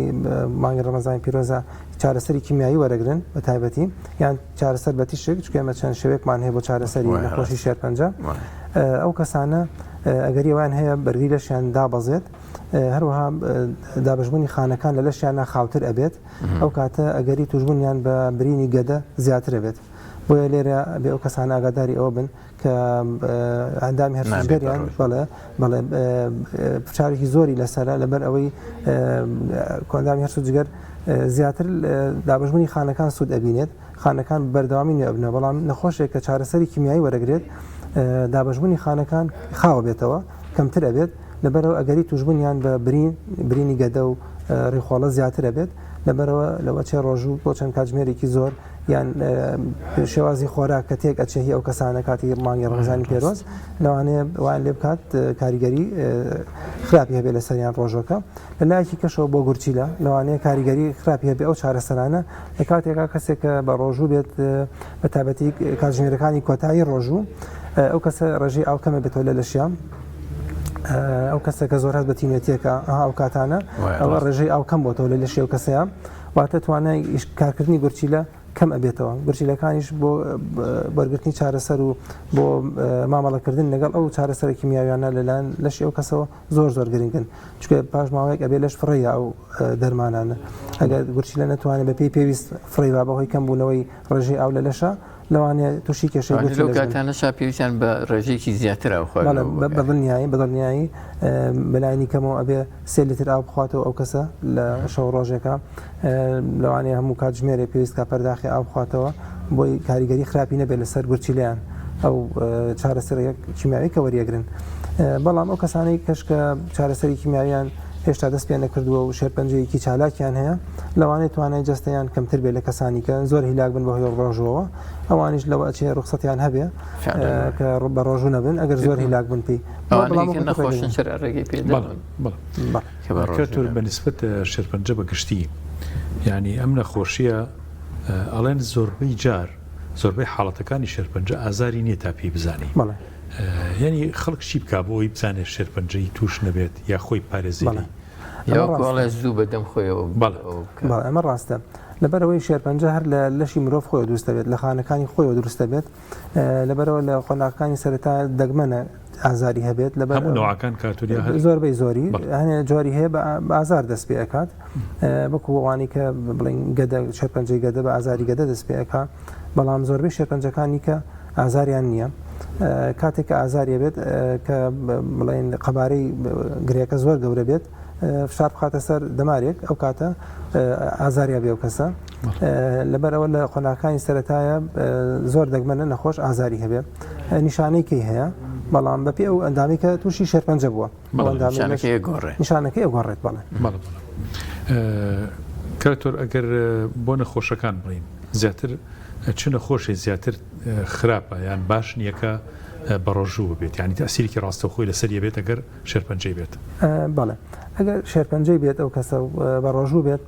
ڕۆژوو خۆی لە خۆیان بۆ ئەم کاتی ئیستا چەند کاتژمێرێکی کەمەوە ئەوانە ئەگەر زۆر تینوی نەبێ گەرمایەکی زۆریان ئیش و کاری ئەشێکی ئاسایی هەبێت کە سوک بێت و ئیشێکی قورسی نەبێت ئەو کاتە ئەتوانێت بە ڕۆژوو بێت کاریگەریکی ڕاستەوخۆی خراپی نیە بەڵام وەکو باسمان کرد لە ڕێی ئەندامی کەوە کە بەهۆی چارەسەرەکان و جاریوا هەیە یان ئەگەر بۆ نمونە شێرپەنجەکە کۆندامی هەرسوجگەری گرت بێتەوە ناتوانێت یان هەنێ چارەسەری ئازاری پێویست بێ ئازارشکێن بەکاربێنێ یان هەنێک نەخۆش پێویستی لەوانێ بە وەرگرتنی ئاوی مغەزی بێت ئەو کاتە ڕۆژەکەی ئەشکێت بە دڵنیایی بەڵێ لەبەرەوە ڕۆژوو ناتوانێت بڵێ ڕاستەوخۆ کاریگەری خراپی هەیە لەسەر شێرپەنجە بەڵام بۆ هەنێ حاڵەت ئەگەر چارەسەری وەرنەگرێ و شێرپەنجە هەبێ ڕەنگە ئەو کەسە ناتوانێت بە ڕۆژوو بێت کاک دکتۆر لە بابەتی نەخۆشیەکانی شێرپەنجەیە زۆر باسی وری ئەو کەسە و ئیرادی ئەو کەسە خۆڕاگری ئەو کەسە و زۆر ڕاستە ئەمە بێتە جۆرێک وەکو سیستەمی بەرگریەکە زۆر سوودی لێ لەمەیە تۆ جانەتان ڕێنماییتان چییە بۆ ئەو کەسانی کە هەواڵێکی وە بیستنیان جۆرێک لە جۆرەکانی شێرپەنجیان هەیە ئایا هەموو ینی ئەکری ئێمە ئاوا لە بەردەمیانە سیس و لاواز و ئەو بابەتانە و تۆ قسەت چیە ڕێنمایی چیە بۆ ئەو کەسانی کە ڕوبەڕووی ئەم جۆرە نەخۆشیە بنەوە ئەو کەسانی کە ڕوبەڕووی نەخۆشی شێرپەنجە بنەوە سەرەتا ئێمە هەنێ زانیاریان پێ ئەین بەڕاستی لەسەرەوەی کە نەخۆشی شێرپەنجە کوشندە نیە وەکو جاران ڕۆژ بە ڕۆژ زانستی پزیشکی لە پێشکەوتنایە سپاس بەخوای گەورە کە توانراوە تا ئێستا ئەتوانم بڵێم لە هەموو مایەکە چەند چارەسەرێکی تازە دۆزرێتەوە بە چەند جۆرێکی جای شێرپەنجە بەردەوام لە پێشکەوتنایە ئامێرەکانی دۆزینەوە و دۆزینەوەی پێشوەختی شێرپەنجە هەمووی لە پێشکەوتنایە بۆیە نەخۆشی شێرپەنجە وەکو حکمێکی ئەعدام نییە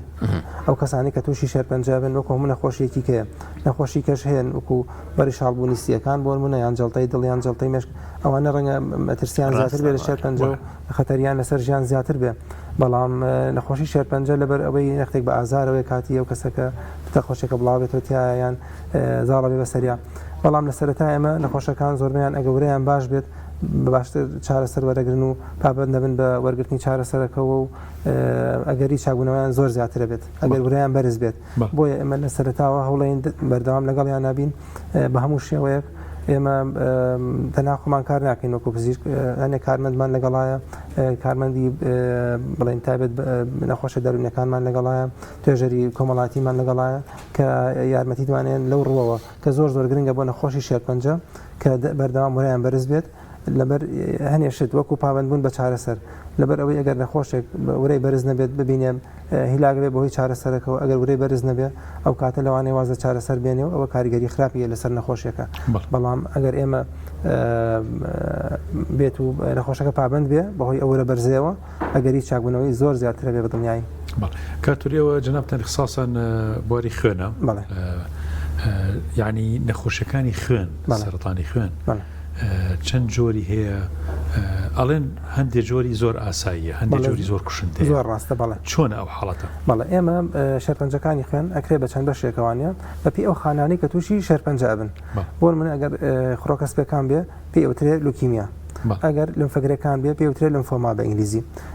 بەپی ئەگەر بۆ خۆڕکسوورەکان بێ پێوترێت PRV بە ئینگلیزی واتە زیابوونی ڕێژەی خوێن بدەر لە کۆنتترۆلی لەش بۆیە بەپی ئەو جۆری خانەیە کە تووشی شێرپەنجە ئەبێت ئێمە چەند جۆرێکی جیاوازمان هەیە لە شێرپەنجەی خوێن لە هەمان کاتە بە شێوەیەکی کەش دابەژەکرێ نەخۆشیەکانی شێرپەنجەی خوێن ئەویش کتوپڕی نەخۆشیەکەیە هەنێکیمان هەیە زۆر کتوپڕە هەنێکی درێژخایەنە بۆیە دەتوانین بڵێن بە دوو شێوە دابەشەکرێ جۆری خانەکان کە تووشی شێرپەنجە ئەبن لەگەڵ مەودای نەخۆشیەکە و بڵێن چ ڕێژەیەک تەشەنە ئەکاو زیە ئەکات جێ ئەکرێتەوە بۆ کتوپڕ و بۆ درێژخایەنەکان بەگشتی بەڵێ وەکو جەنابە فەرمووت ئاساییە نەخۆشمان هەیە چەندی ساڵ شێرپەنجەیەتی لەگەڵ شێرپەنجەیە ئەژی و هیچی پێویست نییە لەوانێ 30 ساڵ بژی لەگەڵ شێرپەنجەیە بۆ کارێکی کە بمرێت جگە لە شێرپەنجەکە شێر لەگەڵا بێت ئەمە جۆرە درێژخایەنەکان بەڵام جۆرە کتوپڕەکان نەخێر بەدڵنیای پێویستیان بە چارەسەرە و وەکو حاڵەتێکی کتوپڕدا ئەندێت ڕاستەوخۆ بێ داخل کرێت لە خۆشخانە و چارەسەری بۆ دەست پێ بکرێن کتوپڕەکان بەڵام درێژخانەکان نەخێوانیە و ئەنجامیش بەکو بڵین لە هەردوو شێوەکەیان خراپ نییە لە ئێستا سپاس بەخوای گەورە کە توانین بڵێن لە درێژخانەکانە ئێمە پێوەرێکمان هەیە چەند لە نەخۆشەکان دوای 5 ساڵ بە زیینەتی ئەمێننەوە ئەوە زۆر گرنگە بۆ ئێمە ڕێژێکی زۆریان لەوانی درێژخانەکان لە سانەوەی تێپەڕانوە کە بە زیینەتی ئەمێننەوە دوای 5 ساڵ ئەوە پێوەرێکی باشە بۆی بزانین ئێمە لە چ ئاستێکان بۆ نەخۆشی شێرپەنجەی خوێنی درێژخایەن بەڵام بۆ کتوپڕەکان لەختێک جیاوازە بە پێی تەمەند لێرە ئەگۆڕێت لە مناڵە ئەگەری چاکبوونەوە زیاترە واتە ئەنجام باشترە بەڵام لە گەورە ساڵانیشە هەر خراپ نییە ئەتوانین بڵێن بە شێوەیەکی گشتی زیاتر لە ساڵ 60یان دوای 5 ساڵ بە زیینەتی ئەمێنەوە کەسانی کە تووشی شێرپەنجەی خوێنی کتوپڕ بن. دکتۆر شوان ئێوە چکە بەردەوام نەخۆشە بینن و ئەو نەخۆشانەیش لای جەنابیانە بینرێت لە خەسخانەی هیوا بینرێت یعنی خەڵکی بەگشتی کاچێتە خەسخانەی هیوا هەست بە دڵتەنگی و بێتاقەتی و ڕسیەکەگا بۆ ئێوە شەرعی نەشتا چکە دایمە حاڵەتی ینی کەم دەستی و کەم توانایی و نەخۆشیێکی زۆر پڕکێنەر و ئەم شتانە زۆرە بینن ئەگەر نمونەیەکە لا بێت دکتۆر شوان کە نمونەی بەڕاستی نمونەی زۆر جوان بێت کە کەسەکە زۆر بە ئیرادە بوو بێت زۆر ئازا بوو بێت تۆ بیگەڕیتەوە بۆمان کە دوایش الحەمدوللا چاک بوو یا هەتا چاکیش نەبوو بێت وفاتشی کردوێ بەڵام بەڕاستی خاوەنی ئیرادەیەکی بەقوت بۆ جەنابتان نمونەتان زۆر لایەگەر بیر بەڵێ ڕاستە وەڵام بەڕاستی لێرە دوو نمونە لە خەیاڵە کە هەردووکیان دوای توشببوونیان بە نەخۆشی شێرپەنجە و سپاس بەخوای گەورە کە چاک بوونەتەوە هەردووکیان بوون بە دوو کەسی زۆر چالاک یەکێکیان مامۆستا گۆرانە کە تووشی شێرپەنجە بوو پێش نزیکەی 10 ساڵ هی لەمفەگرەکان چارەسەری وەرگرت سپاس بەخوای گەورە چاک بووە کە دوایەوە کە چاک بووە پەیمانگایەکی داناوە بۆ فێرکردنی خوێندکاران وەکو خێرخواز وایە زۆر سوودی گەیانوە بە سەدان هەزاران خوێندکار خولی بەهێزکردن فێربوونی زمان چەندین خولیکە بۆ ڕاهێنان و بۆ فێرکردن بە منرخێکی زۆر کەم تەنها وەکو کاتێکی خێرخوازی ئەیکات دوای ئەوەی کە چاک بۆ لە نەخۆشی شێرپەنجە کە نمونەیەکی زۆر باشە نەخۆشێکی کەشمان هەیە کاکداهات ئەویش لە دهۆکە ئەوی سپاس بەخوای گەورە کە چاک بۆتەوە لە شێرپەنجەی خوێنی کتوپڕ ئەو چاندنی مۆخی ئێسکیشی بۆ کرا کە ئاستێکی بەرزترە لە چارەسەر و قورسیشە بەڵام سپاس بەخوای گەورە کە لە شاری سلێمانی کە توانین بڵێن پێشەنگە لەسەر ئاستی عێراق تەنها شارە کە چاندنی مۆخی ئێسکی تیابکرێ بەو شێوەیە لە سلێمانیا لە 2016 ئەکرێت سپاس بەخوای گەورە کە توانرا ئەو سنتەرە بکرێتەوە ئەو نەخۆشانە تا چارەسەر بکرێن کێکیان ئەو کاکداهاتە دوای ئەوە ئێستا بووە بە کەسێکی زۆر چالاک لە بواری سۆشیال میدیایە کتێبێکی نووسیوەتەوە بۆ بەنووسەر دوای ئەوە سەردانی کردینەوە و کتێبیشی بۆ هێناین و پێی بەخشین وەکو من وەکو کارمەندەکان کە لەوێن بەڕاستی ڕاستە بە زمانی بادینانی نووسیوەتی بەڵام دیاوە بەشمامکە بە سۆرانی لەسەر ئەزمموی خۆی لەگەڵ نەخۆشی شێرپەنجەیە ئێستا کاریگەریکی زۆر باشی هەیە لەسەر توانم بڵێم دەیان و سەدان کەسان کە تووشی شێرپەنجە ئەبن ڕاوێژی پێەکەن پرسی پێەکەن ئەو چۆن بووە ئەزمموی خۆیان بۆ ئەگەڕێتەوە بۆیان باسەکات چۆن بۆ لەگەڵ شێرپەنجە و زۆر بۆ بە کەسێکی چالاکە توان بڵێم دەیان یا سەدان جار لە پێشووتر چالاکتر دوای توش بوونی بە نەخۆشی شێرپەنجە بۆی هەموو شتێکە تووشی کەسێک لە ئێمە بێ مرۆڤێکە بێ خراپ نییە جاری وا هەیە خێریشی تیان حەسەن تەکرەه شەیئا وهو خەیڕ لەکم دروستێکمان هەیە لە بواری تەندروستیە پێمانەڵێ یان زەمانێکە دەوترێتەوە خۆپاراستن باشترە لە چارەسەرکردن بەدڵنیایی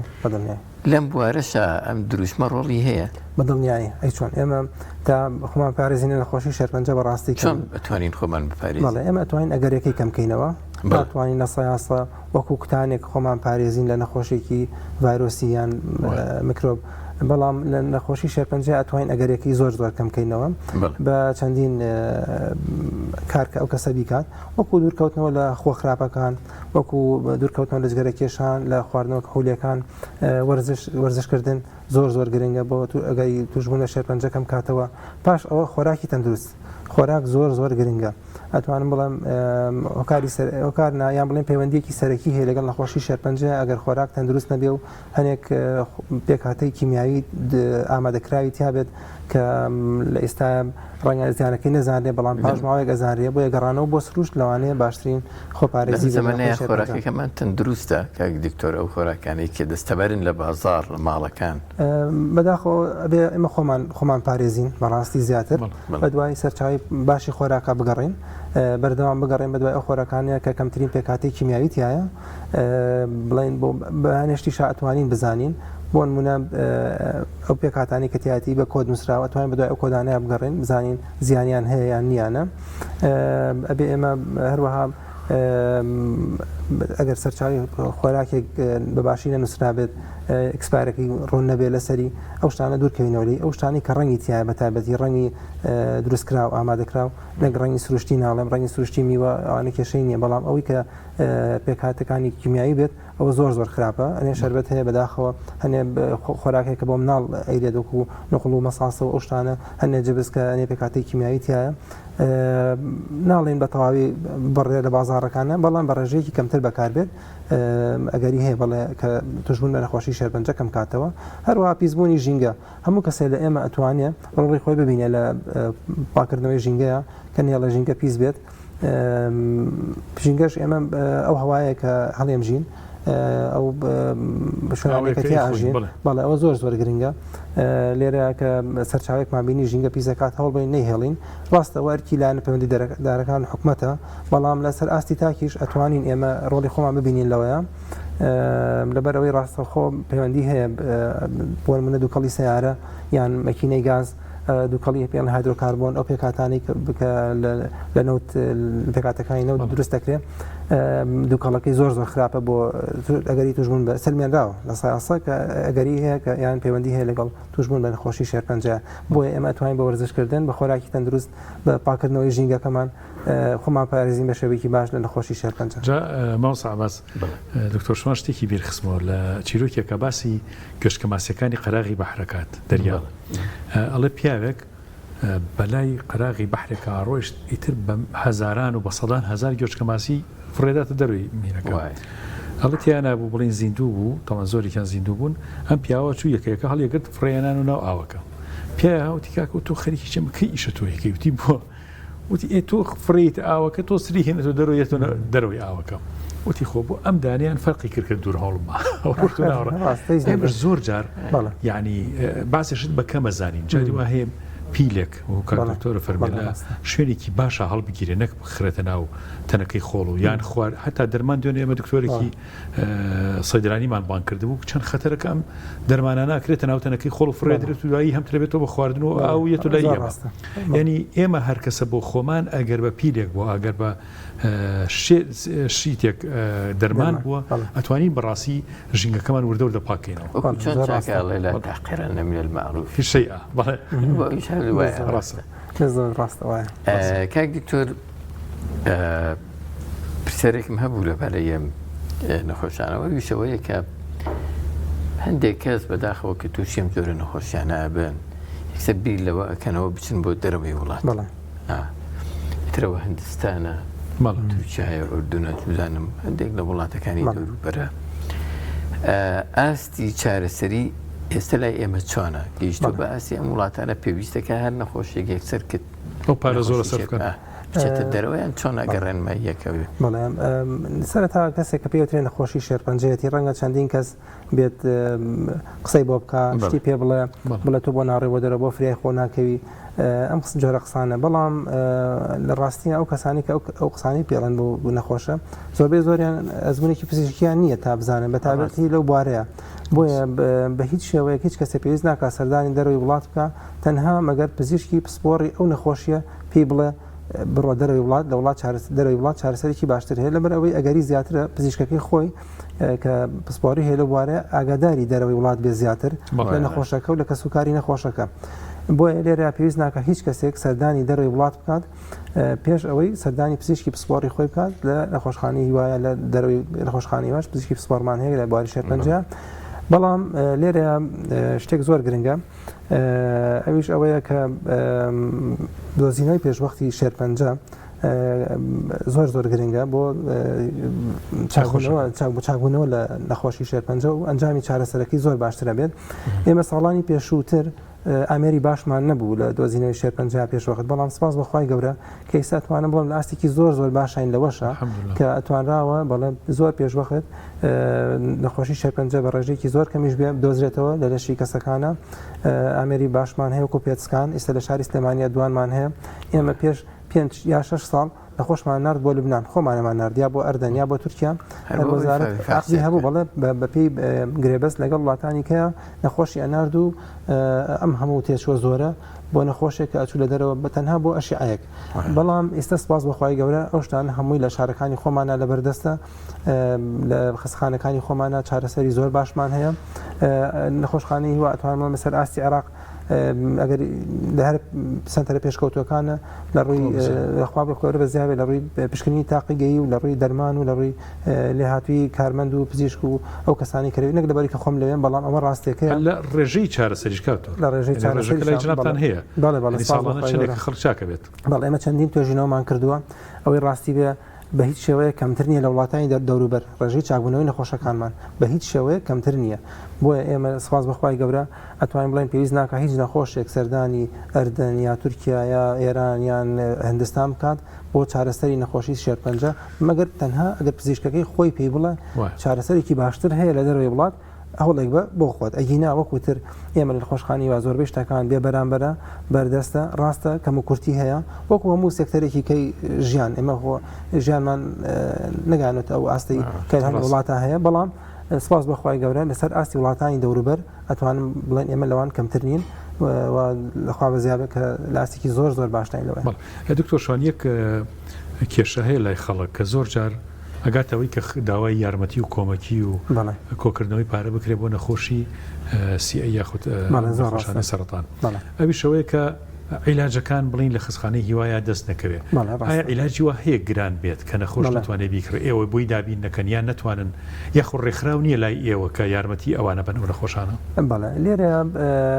ئەم کارە پێویستی بە ڕێخستنە زیاتر ڕاستە لێرە یاکەم و کورتی هەیە بەڵام لەسەر ئاستی جیهان ئەو کێشەیە هەیە یعنی تەنها لە ئەمریکاش من خۆم نزیکی 2 ساڵ لەوێ بووم خەڵکم بینیوە لەسەر جادە داوای پارەی کردووە بۆ چارەسەری نەخۆشی شێرپەنجە لە ئەمریکاش ئەو شتە لە هەموو جیهانە هەیە لە ئەوروپا بینیومە لە زۆر شوێنیکە لە هەموو وڵاتانی جیهان توانم بڵم هەنێ جارگوێ لە بەرنامەیەکی رادیۆ ئەگریت کە خەڵک تەلەفۆنەکە لە وڵاتانی کەنداویش تەنها کە چەند وەزعیان باشە چارەسەری نەخۆشی شێرپەنجە زۆر گرانە بەڕاستی تەکلیفەی زۆرە لەبەر ئەوەی نەخۆشیەکە دەگمەنە دەرمانەکان بە زەحمەت دروست دەکرێن کەمە ئەو دەرمانانە تا دەرمانێک ئەدۆزرێتەوە زۆری کات ئەوێ زۆر تێچۆکەی بۆیە چەند ساڵی سەرەتا تا دەرمانەکە زۆر ئەبێت گران ئەبێت هەزاران دۆلارە بۆ هەر نەخۆشێک بەلایانی کەمەوە ئەگەر نەگاتە $10,000 بۆ چارەسەر یەک نەخۆش بۆیە لێرە بەو ڕێژەی نەخۆشیەکە هەیە کە نزیکەی 3,000 نەخۆش لە شارێکی وەکو سلێمانیە و هەر نەخۆشێکیش $1,000 بێت لەم بارودۆخە ئێستا بە دڵنیایی کەم و کورتی ئەبێت لە دابینکردنی چارەسەرەکانە بەڵام ئەتوانین بڵێن لەسەر ئاستی جیهان ئەو کێشەیە هەیە ڕێکخراو هەیە بەڵێ کە یارمەتی نەخۆش ئەیات هەنێک کەسی خێرخواز هەیە کارمەتی نەخۆش ئەیات بەڵێن زۆر جار نەخۆشمان هەیە کە دەرمانی لێبراوە ئەو کاتە بە کەسی خێرخواز دەڵێن دەرمانەکەی بۆ دابی نەکات بەڵام لەوانەیە لێرەیە کێشەیەکی کە دروست بێ ئەویش دەرمانانی کە لە ڕێی خێرخواز و دابی نەکرێت لەوانەیە پشکنی بۆ نەکرابێت لەوانەیە کۆنتڕۆڵی نەبێت کوالڵەتێکی باش نەبێت بۆیە بەڵام لێرە ئێمە بەلایانی کەم هەوڵێک ئەین کە نەخۆشەکە چارەسەرەکەی بۆ بکرێت ئەگەر بێت و سوودیشی لێ نەبینێت زەرری نەبێت بەلایانی کەمەوە هەوڵێن ئەگەر سەرچاوەکەی تا ڕادێکی زۆر باوەڕ پێکراو بێت بەڵام هەنێ ڕێکخراویش هەیە کە یارمەتی نەخۆشخانەی هیوایەت بەڵام ڕێکخراوەکانیش بیرمان نەچێت کە توانیان سنووردارە بەو شێوەیە کە بتوانن هەزاران دلار بۆ تەنها یەک نەخۆش دابینکەن بەڵام سپاس بەخوای گەورە توانراوە حلێکی وەسەط دۆزرێتەوە لەو بینە سپاس کاک دکتۆر لە کۆتایی ئەگەر جەنابەت شتێک ما بێتەوە بتەوەی لێرە ئەمەیە نەخۆشی شێرپەنجە بڵێم بێ هیوامە بن بێ ئومێد نەبن لە چاکبوونەوە ئەتوانین سەڵم زۆرینە و کەسانی کە تووشی نەخۆشی شێرپەنجە بن چاکەبنەوە سپاس بەخوای گەورە هەموو شتێک لای خۆی گەورەیە پزیک لەوانەیە هۆکار بێ بەڵام چارەسەر لای خۆی گەورەیە بەڵام ئەبێ سەبەب وەرگرن ئەنێ کەس لەوانەیە ڕووکاتە چارەسەری سروشتی و بەدەر لە نەخۆشخانەکان و زانستی پزیشکی داوایان لێ ئەەکەم کە ئەو کارانە نەکەن لەبەر ئەوەی لە کۆتاییە ئەو زانستە شەرخوای گەورە بەخشیوێتی بە پزیشک و بە نەخۆشخانەکان ئەتوانم بڵێم وەکو ئەمانەت ڕەنگە ئەمانە لای پزیشکەکان زیاتر بێت نەک لەبەرکە خۆم پزیشکم بەڵام ئەوە لەبەرەوەی کە پزیک سوێنی خواردو لەسەر ئەو شتێکیکە بەڵام کەسێکی دەرەوە لەوانەیە بە هەنێ شێوەی کەلوانێک و جادو دەرکەوێەوە کوشتیکە بچن لای ئەو کەسانە زۆر سپاسیشانەکەم بۆ ئەم دەرفەتە سامەسەگەر کاتمان ماوەیە ماوەمانە دقیقی ئەگەر پرسیارە هەیە زۆر گرنگە کاتۆرەگەر لە ژنابتی بکەین هەمیشەوەی خەڵک بەگشتی ماوە سەحابەس لە ڕاگەیاندنەکان زۆر جارە ترسێنرێت بەتایبەتی لە وەزعی کوردستانی خۆمان کە لە زۆر ڕوە بڵێن وەزعی کوردستان باش نییە لە ڕووی ئابووری لە ڕووی نەفسیوە یانی هێشتا ئێمە ئیستیقرار وەرنەگرتووەم هەرێمە بەڵام لە هەمان کەشە ترسێکی تریش دروستەکرێت زۆر جار قسە لەسەرەوە کرێت کە ڕێژەی سەرەتان زۆر بۆ لە کوردستانە ئایا ئەمە هەر کوردستانە وایە یاخود بەگشتی هەموو جیهان ڕێژەی سەرەتان بەرزە ئایا ئێرە زیاترە نیسبەتەکە زیاترە ڕەنگە ئەگەر داتایەکتان پێ بڵم ئیستا بەلاتانەوە سێر بێ ساڵی 2023 بەراورد بە ساڵی 2022 ژمارەی نەخۆشی تازەی شێرپەنجە لە نەخۆشخانەی هیواکە تۆمار کراوە کە شاری سلێمانی و بڵێن پارێزگای سلێمانی پارێزگای هەڵەبجە ئەگرێتەوە کەم بۆتەوە الحەمدولیلا بەڵام ڕێژەیەکی زۆر کەم چەند نەخۆشێک کەمی کردووە واتە نەک زیای کردووە بەڵکو تۆزێکیش کەمی کردووە چەند نەخۆشێک بە پەنجە ئەژمێرێت کە کەمی کردووە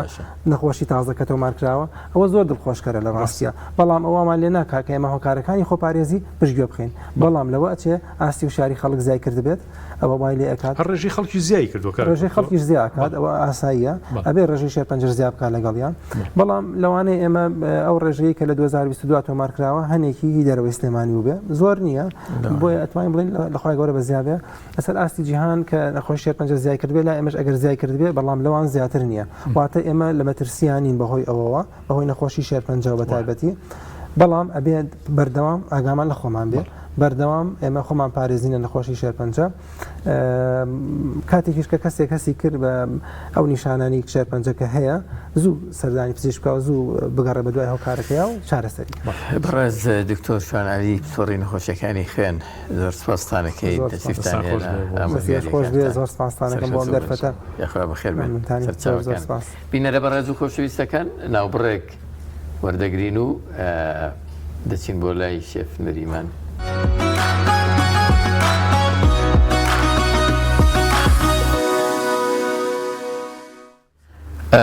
بینەرە بەڕێز و خۆشەویستەکان لای کاک شێف نەریمانی دیارە ئیشەکانی ڕێخستووە تەواو بووە پاڵی لێ هاوەتەوە زەحمەتی کێشاوە ئەم شتە جوانانت ئەوە کردووە هەندێکمان بۆ باسکەیتەوە سەرەتا باڵەکە دەرکەم باڵەکە بووە تاوا بووە باڵەکە دەرەکەم ئەوە بابەتە سەرەکیەکەیە ئەمە بابەتە سەرەکیەکەی دەستە خۆش بێ ماشەڵڵا ماشەڵڵا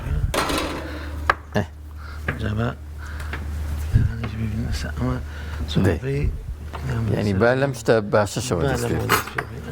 ئەبینم ڕۆنی زۆری تایە ڕۆنی خۆیەتی تۆ تێت کردووە ئەمە سۆسێکی خۆیان سۆسێکی خۆیەتی ینی ئەو ڕۆن نییە سۆسە بەڵێ ئەگەر ڕۆنە تێکرد بێ هی زەیتونشتی وایە بەڵێ کەرەم تێکردووە زۆر باشە فەرموو ئەم باڵی فڕنە بڵێن پێکاتەکانی بۆ باسم کرد پێشتر ئمە سەرەتا ئەم باڵە خۆشەکەین باشە خۆشەکەی ماستمان هەیە پاپریکامان هەیە ئۆریگانۆمان هەیە هێلمان هەیە دارچینیمان هەیە لەگەڵ کاریە و لەگەڵ پیازە تێکەڵیشان لێ دروستەکەین لەگەڵ ماستا و زائیدان زەیتی زەیتون و سرکەی سێو ئەمەیتە دوای باڵەکە جوان دەناو سرکەی سێ و ئەو تاماوایە خۆشەکەیت و دۆ بۆ 20 دقیقە 25 دقیقە دائێنێت و تر دوای حازرێ بێت ئەیکەینە فڕنەوە بۆ شێوازە زۆر پێشێ لە فڕما 35 دقیقە 35 دقیقە بێچێتەوە کێشەی نابێت زەڵاتێکی جەرگیرمان ئامادە کردووە خورمایە تەماتەیە گوێزە ڕووبە هەنارە ئەم زەڵاتە مقبلاتێکی ماکەرۆنیشمان حاضر کردووە ماکەرۆنیەکە خۆی لەگەڵ کەچەبایە بیبەی ئەلوانە تەماتەیە لەگەڵ تۆزە زیرەیە بە سەرمانە کردووە ئەمەش بریانەکەیە ئەو شێوازە بریانەکە چی تێت کرد گوێزی تیا بریانەکە گێزەرە هەروابێتەوە کاکڵایە بایەمە لەگەڵ گۆشتی تایە هیچ گۆشتی تیانێنەوە گۆشت بەکارنێنەوە نەبێ وڵی زۆر کەسەیە گۆشتی تێگە زۆر کەسەیە مریشکی تێگە بەو شێوازە هەیە زۆر هین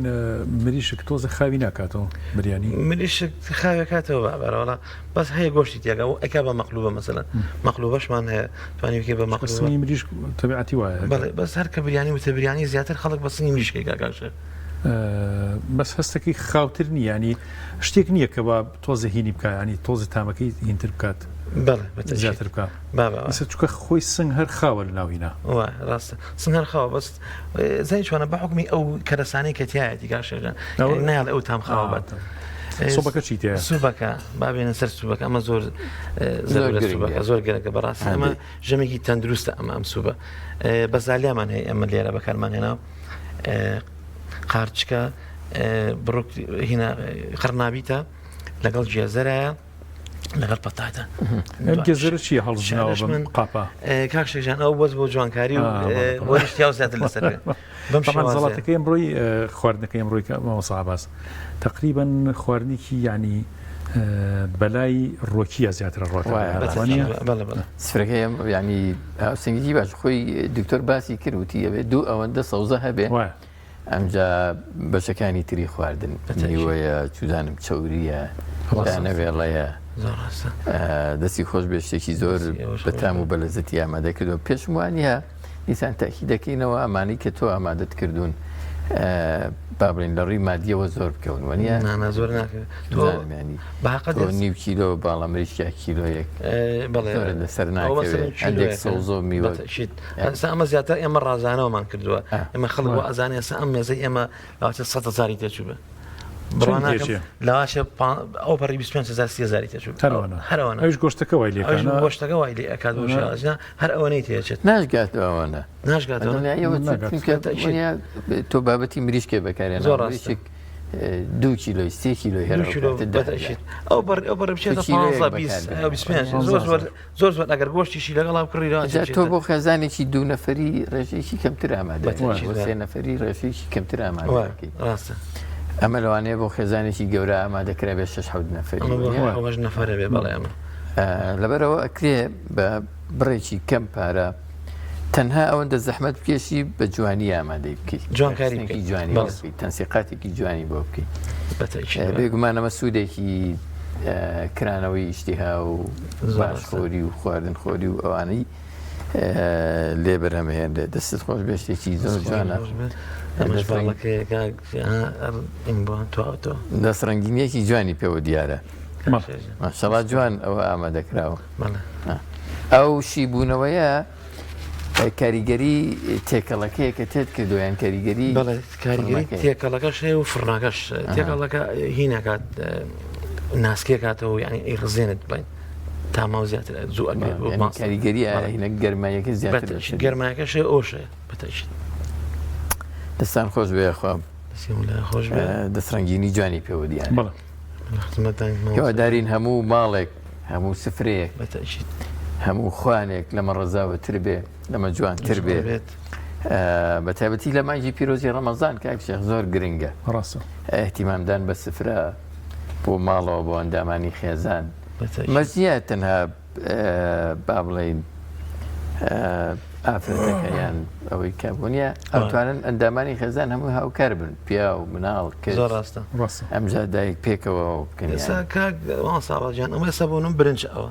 ئەو برنج ئێمە ڕازانومانێتەوە ئەگەر هەر لە ماڵیشەوە مەسەرەن هەر برنجیش دەبێتوانی بۆ شوێی بڕازێنەوە ئێستا شلەیتیان نیە زەحمەتێکی ئەمە شلەیتیان چڵکاهوو کردو بە سەوڵ لەوێ وەکو بەلەمێک بەڵێ ئێستا زۆرترین پرسیار کە ئێواران با بڵێن شنی ماڵەوە ڕاستەی ئەندامانی خێزانی یەکا بە تایبەتی پێوەڵێ شلە چی لێنێ ناقیشی نییە دووبارە بەس ئێستا شلەکەمان لێکۆڵ بۆ تو زۆر گرنگی بە شلە نایە زانی زانی چۆنەکە شخصا بریانی زۆر شلەی ناوێ زەڵاتی لەگەڵا بریانی بەڕاستی بەدیلمان هەیە بەدیل زەڵاتەیەسیان زەڵاتەمانەیە کە تۆ بریانی فاسۆلای تەڕەشی کرد بوو زۆر بەڵێ فاسۆلای تەڕێشم کرد بوو هینیشم کرد بوو چی پێڵێن سپێناخیشم کرد بوو شتێکی زۆر تایبەت بووە دەستی خۆش ئێمە ماوەتەوە بڕگەی نزاکان دوعاکان انشاءالله من لێرەوە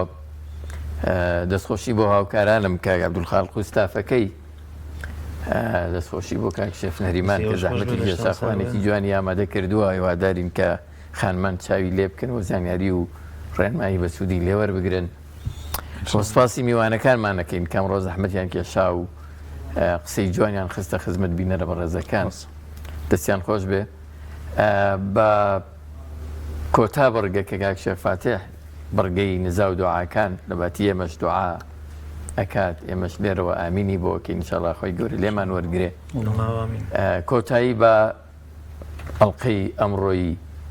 بەرنامەی سیگەوهەر دەهێنی تا هەژدەی ڕەمەزان ڕۆژی ئایندا پێتان نەگەینەوە هەموو لایەکتان بەخوای مەزن و دلۆڤان ئەسپێرین خواتان دەست خۆش ماساڵاس دەست خۆشخوا سەرکەوتو بنم نیش توای خێرم هەیە انشاءالله بۆ جەنابتان و بۆ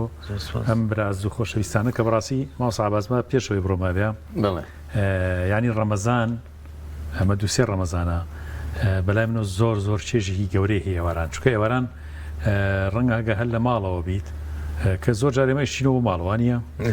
بەڵام هەمان کاتە چێژم معنەویە گەورەکەی کە لەگەڵ ئەم براز و خۆشەویستانە ئەمە 2 ساعت لەیەکەوەین بەڕاستی من زۆر چێژی لێبینم ینی کە ئەمان هەوڵێنمانەوە بن بەڕاستی دوعایەکی زۆر معنەوی گەورەیە کە هەمومان ئیشی تیاکەین بەیەکەوە ینی ئێمە هەر ئێمە دەرکەوتین بەڵام ئەو هەموو برا ئازوو خۆشەویستە لە پشتی کامێرە و لە دەرهێنانی بەرنامەکە و لە خوارەوە ینی ئیشێکی زۆر گەورە ئەکرێتە ئەم بەرنامەیە بەرهەمەهێنرێت کە ڕاستەوخۆیە لەبەرەوە دوعای زۆر خێرمان هەیە بەڕاستی بۆ هەموو لایەک و بۆ ئینشاءالله دوعاکانیشمان گشتگیرە بۆ هەموو مسلمانان و هەموو دنیا ئینشاءالله شەستان خۆش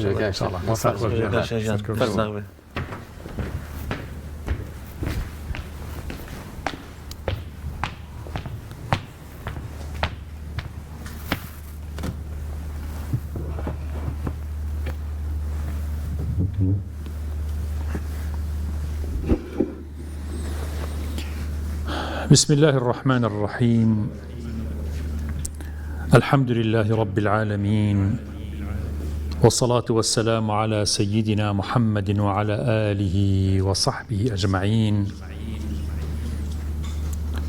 يا ربنا لك الحمد كما ينبغي لجلال وجهك ولعظيم سلطانك إلهنا ربنا ظلمنا أنفسنا وإن لم تغفر لنا وترحمنا لنكونن من الخاسرين اللهم وفقنا لما تحبه وترضاه اللهم وفقنا لما تحبه وترضاه اللهم وفقنا لما تحبه وترضاه يا رب العالمين يا إله العالمين ئەمڕۆ ڕۆژێکی زۆر زۆر مبارەکە ڕۆژی حەڤەی ڕەمەزان ڕۆژی خۆ ئامادەکردنی حەزرەتی ڕەسوڵ الله صلی الله عليه وسلم لەگەڵ ئەصحابی بەدر 370 یاخود 314 سەحابەی پێغەمبەر صلی الله عليه وسلم نەخشەی ڕێگەی ئیمان و ڕێگەی کوفریان داڕشت گیان کردەوە لە یەک ڕێگەی فورقان و ڕێگەی حەق و ڕێگەی ڕاستی جیابوویەوە لە باتڵ وەلەوکان خزم و کەس و کاریش بێت لەبەرەوە مرۆڤ ئینسانیەت و سەرجەم بەشەریەت تەنها بە عەدالەت ئینسانیەتەکەیان تیامێنێتەوە بە دادپەروەری بەڕاستی بە حەقویستی یا ڕەبی خوایەکیان بمان گێڕی لەو کەسانەی کە حەقویستن و هەرگیز نەبینە زاڵم و ستەمکار هەرگیز شوێنکەوتەی هەوا و نەفس و ئارەزوەکانمان نەبین یا ڕەب یا ڕەبی خوایە ئەم ڕەمەزانە بکەیتە ڕەمەزانی فورقان و جیابوونەوەی ئێمە لە شەیطانەکان و نەفس و ئارەزوەکانمان یا ڕەب یا ڕەبی خوایەکیان ئەم ڕەمەزانە بە کۆتا نەگا هەتاوەکو تۆ لە ئێمە خۆشە بیت عەفومانەکەی یا ڕەب لێمان خۆش بە ئیلاه العالەمین لە سەرگەردانی بمان پارێزە لە ڕوڕەشی بارەگای خۆت بمان پارێزە لە ئاگری دۆزەخ بمان پارێزە لە سزا و مەینەتیەکانی بەرزەخ بمان پارێزە لە میحنەتە قورسەکەی سەرەمەرگ بمان پارێزە یا ڕەب بە عاقبەت خێری بمان بیتەوە بەلای خۆت یا ڕەب یا ئیلاه العالەمین یا ئەکرەم الئەکرەمین شیفا بۆ نەخۆشەکان بنێرە ئەوانەی نەخۆشی درێژخایەنیان هەیە ئەوانەی نەخۆشی نەخۆشخانەی هیوا و نەخۆشخانەکانی ترن یا ڕەب العالەمین شیفایان بۆ بنێرە سابریان پێ ببەخشە یا ڕەبی قووەت و هێزیان پێ ببەخشە بەرامبەر بەو نەخۆشی کە هەیەە ئیرادەیان بەهێز بکە ڕۆشنایی و دڵخۆشی بخەرە ناو دڵیان یا ڕەبی خوایەکیان شیفای عاجلیان بۆ بنێرە هەرچی کەسێک هەرچی مسلمانێ هەر پێویستی و داوایەکی هەیە ئیلاه العالەمین داواکانیان قبول بکە ئەوانەی تا ئێستا ژیانی هاوسەرێتیان دروست نەکردو بە کەسی باشیان بگەێنە یا ڕەبی خوایەکیان بە کەسی ساڵحیان بگەێنە کەسی خراپ مەخەرە ناو خێزانێک کە خێزانێکی ئارام و خێزارێکی ئیماندار و خێزانێکی بەڕێزە یا ڕەب کەسی خراپ نەبێتە بەش و حیسەی هیچ کچ و کوڕێکی مسلمان یا ڕەب العالەمین یا ئەکرەم الئەکرەمین دامەزراومان بکە لەسەر ئیمان و ئیسلامەتی عەفومان کە مانگی لێخۆشبوونە ئێمە لە ڕۆژەکانی کۆتایی مانگی پیرۆزی ڕەمەزان نزیکە بینەوە لە شەوە گرنگەکانی قەدر نزیکە بینەوە يا ربي خوايجان لمن خشبة اللهم إنك عفو كريم تحب العفو فاعف عنا اللهم إنك عفو كريم تحب العفو فاعف عنا اللهم إنك عفو كريم تحب العفو فاعف عنا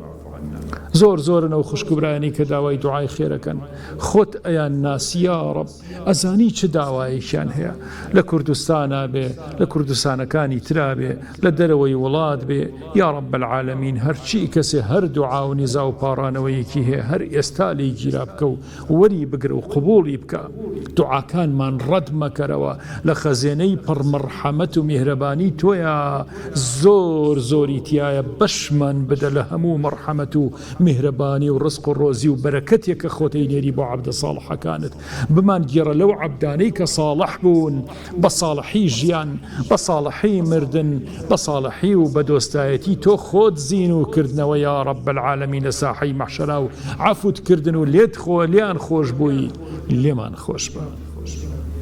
بمان خرناو قافلي إيمان دار راستكان إله العالمين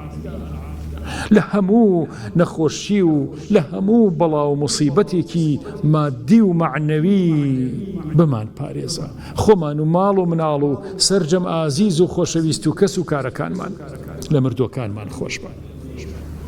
لكسو كاركان من خوش بك وفاتيان كردوا لإيماندار و دۆست و خۆشەویستەکانمان خۆش بکە وفاتیان کردووە لە مسلمانانی خۆش بکە ئێستا کەسیان نەماوە بۆیان بپارڕێتەوە چونکە ئەوەنە کۆن وفاتیان کردووە يا ربي خوای لیان خۆش بە ئێمە ئەبینە کەسی ئەوانە یا رب بەشدار بن لە دوعاکانمانە بەشدار بن لە خێر و خێراتەکانمانە یا ربی خوای ئێستا هەر کەسێک هەر عەبدێکی تۆ سزا ئەدرێ لە بەرزەخا بەهۆی گوناه و تاوانەوە و کەسی نەماوە بۆی پاڕێتەوە ئەوەنە قەدیم مردووە یا ربی خوای ئێمە دوعاکانمان ئاڕاستەیە و کەسە ئەکەین و ئێستا ڕزگاری بکە لە ئاگری دۆزەخ عەفوی بکە و لێی خۆش بە بەشداری کە لە هەموو خێر و خێراتیشی ئێمە يا رب العالمين يا أكرم الأكرمين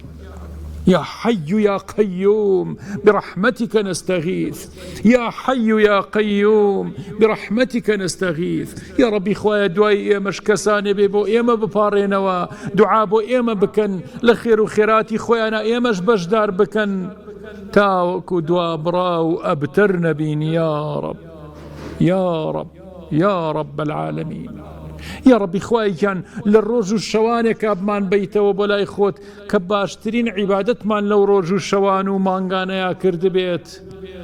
کە کەوتبینە بەر نەزەری مەرحەمەت و میهرەبانی تۆ و عەفوت کردبین لەو مانگەیە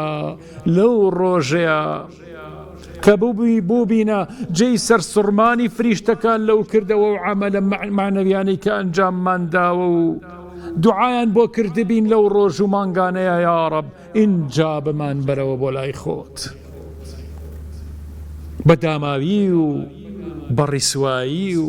بە کۆڵێکی قورسی گوناهەوە هەرگیز نەمان بیتەوە بۆ لای خۆت عەفومان کە و لێمان خۆش بە سەتری گوناهەکانمان بکە ئەم شەو ڕۆژانەمان بۆ بکەیتە شەو ڕۆژانێ کە عەبدە ساڵح و ئەولیا و دۆستەکانی خۆت باشترین کردەوە و زیکر و قورئان خوێندنیان تیا ئەم جامدا یا رب ماندوو نەبین تایە هلاك نبين يا ربي خوايجان لبرچاومانا هميشه وهميشه يا رب عبادتك كان زور شيرين وبلي سدار وجوان بيت حتى بالشوق والروبر عبادة ببينا والنقب مانويتيو بتوزليو ببياقايو بخونوشكي يا رب بمان كبأهل قرآن بأهل الذكر لناو حلقي ذكرى بمان جينا وبمان مرينا يا رب سرجەمە و مسلمانانی ئێستا هەر دوعا و پارانەوەیەکیان هەیە گیرای بکە بۆیان دوعاکانی ئێمەش قبول بکە لەگەڵم برا ئازیز و خۆشەویستانەی کەناڵی ئاسمانی پەیام و سرجەم ئیمانداران و مسلمانان و بینەرانمان إله العالمین اللهم آمين آمين آمين يا مجيب السائلين يا أرحم الراحمين يا أكرم الأكرمين يا غياث المستغيثين أغثنا عافنا فاعف عنا وعلى طاعتك وشكرك أعنا وعلى الإيمان والإسلام توفنا وأنت راض عنا سبحان ربك رب العزة عما يصفون وسلام على المرسلين والحمد لله رب العالمين والسلام عليكم ورحمة الله وبركاته.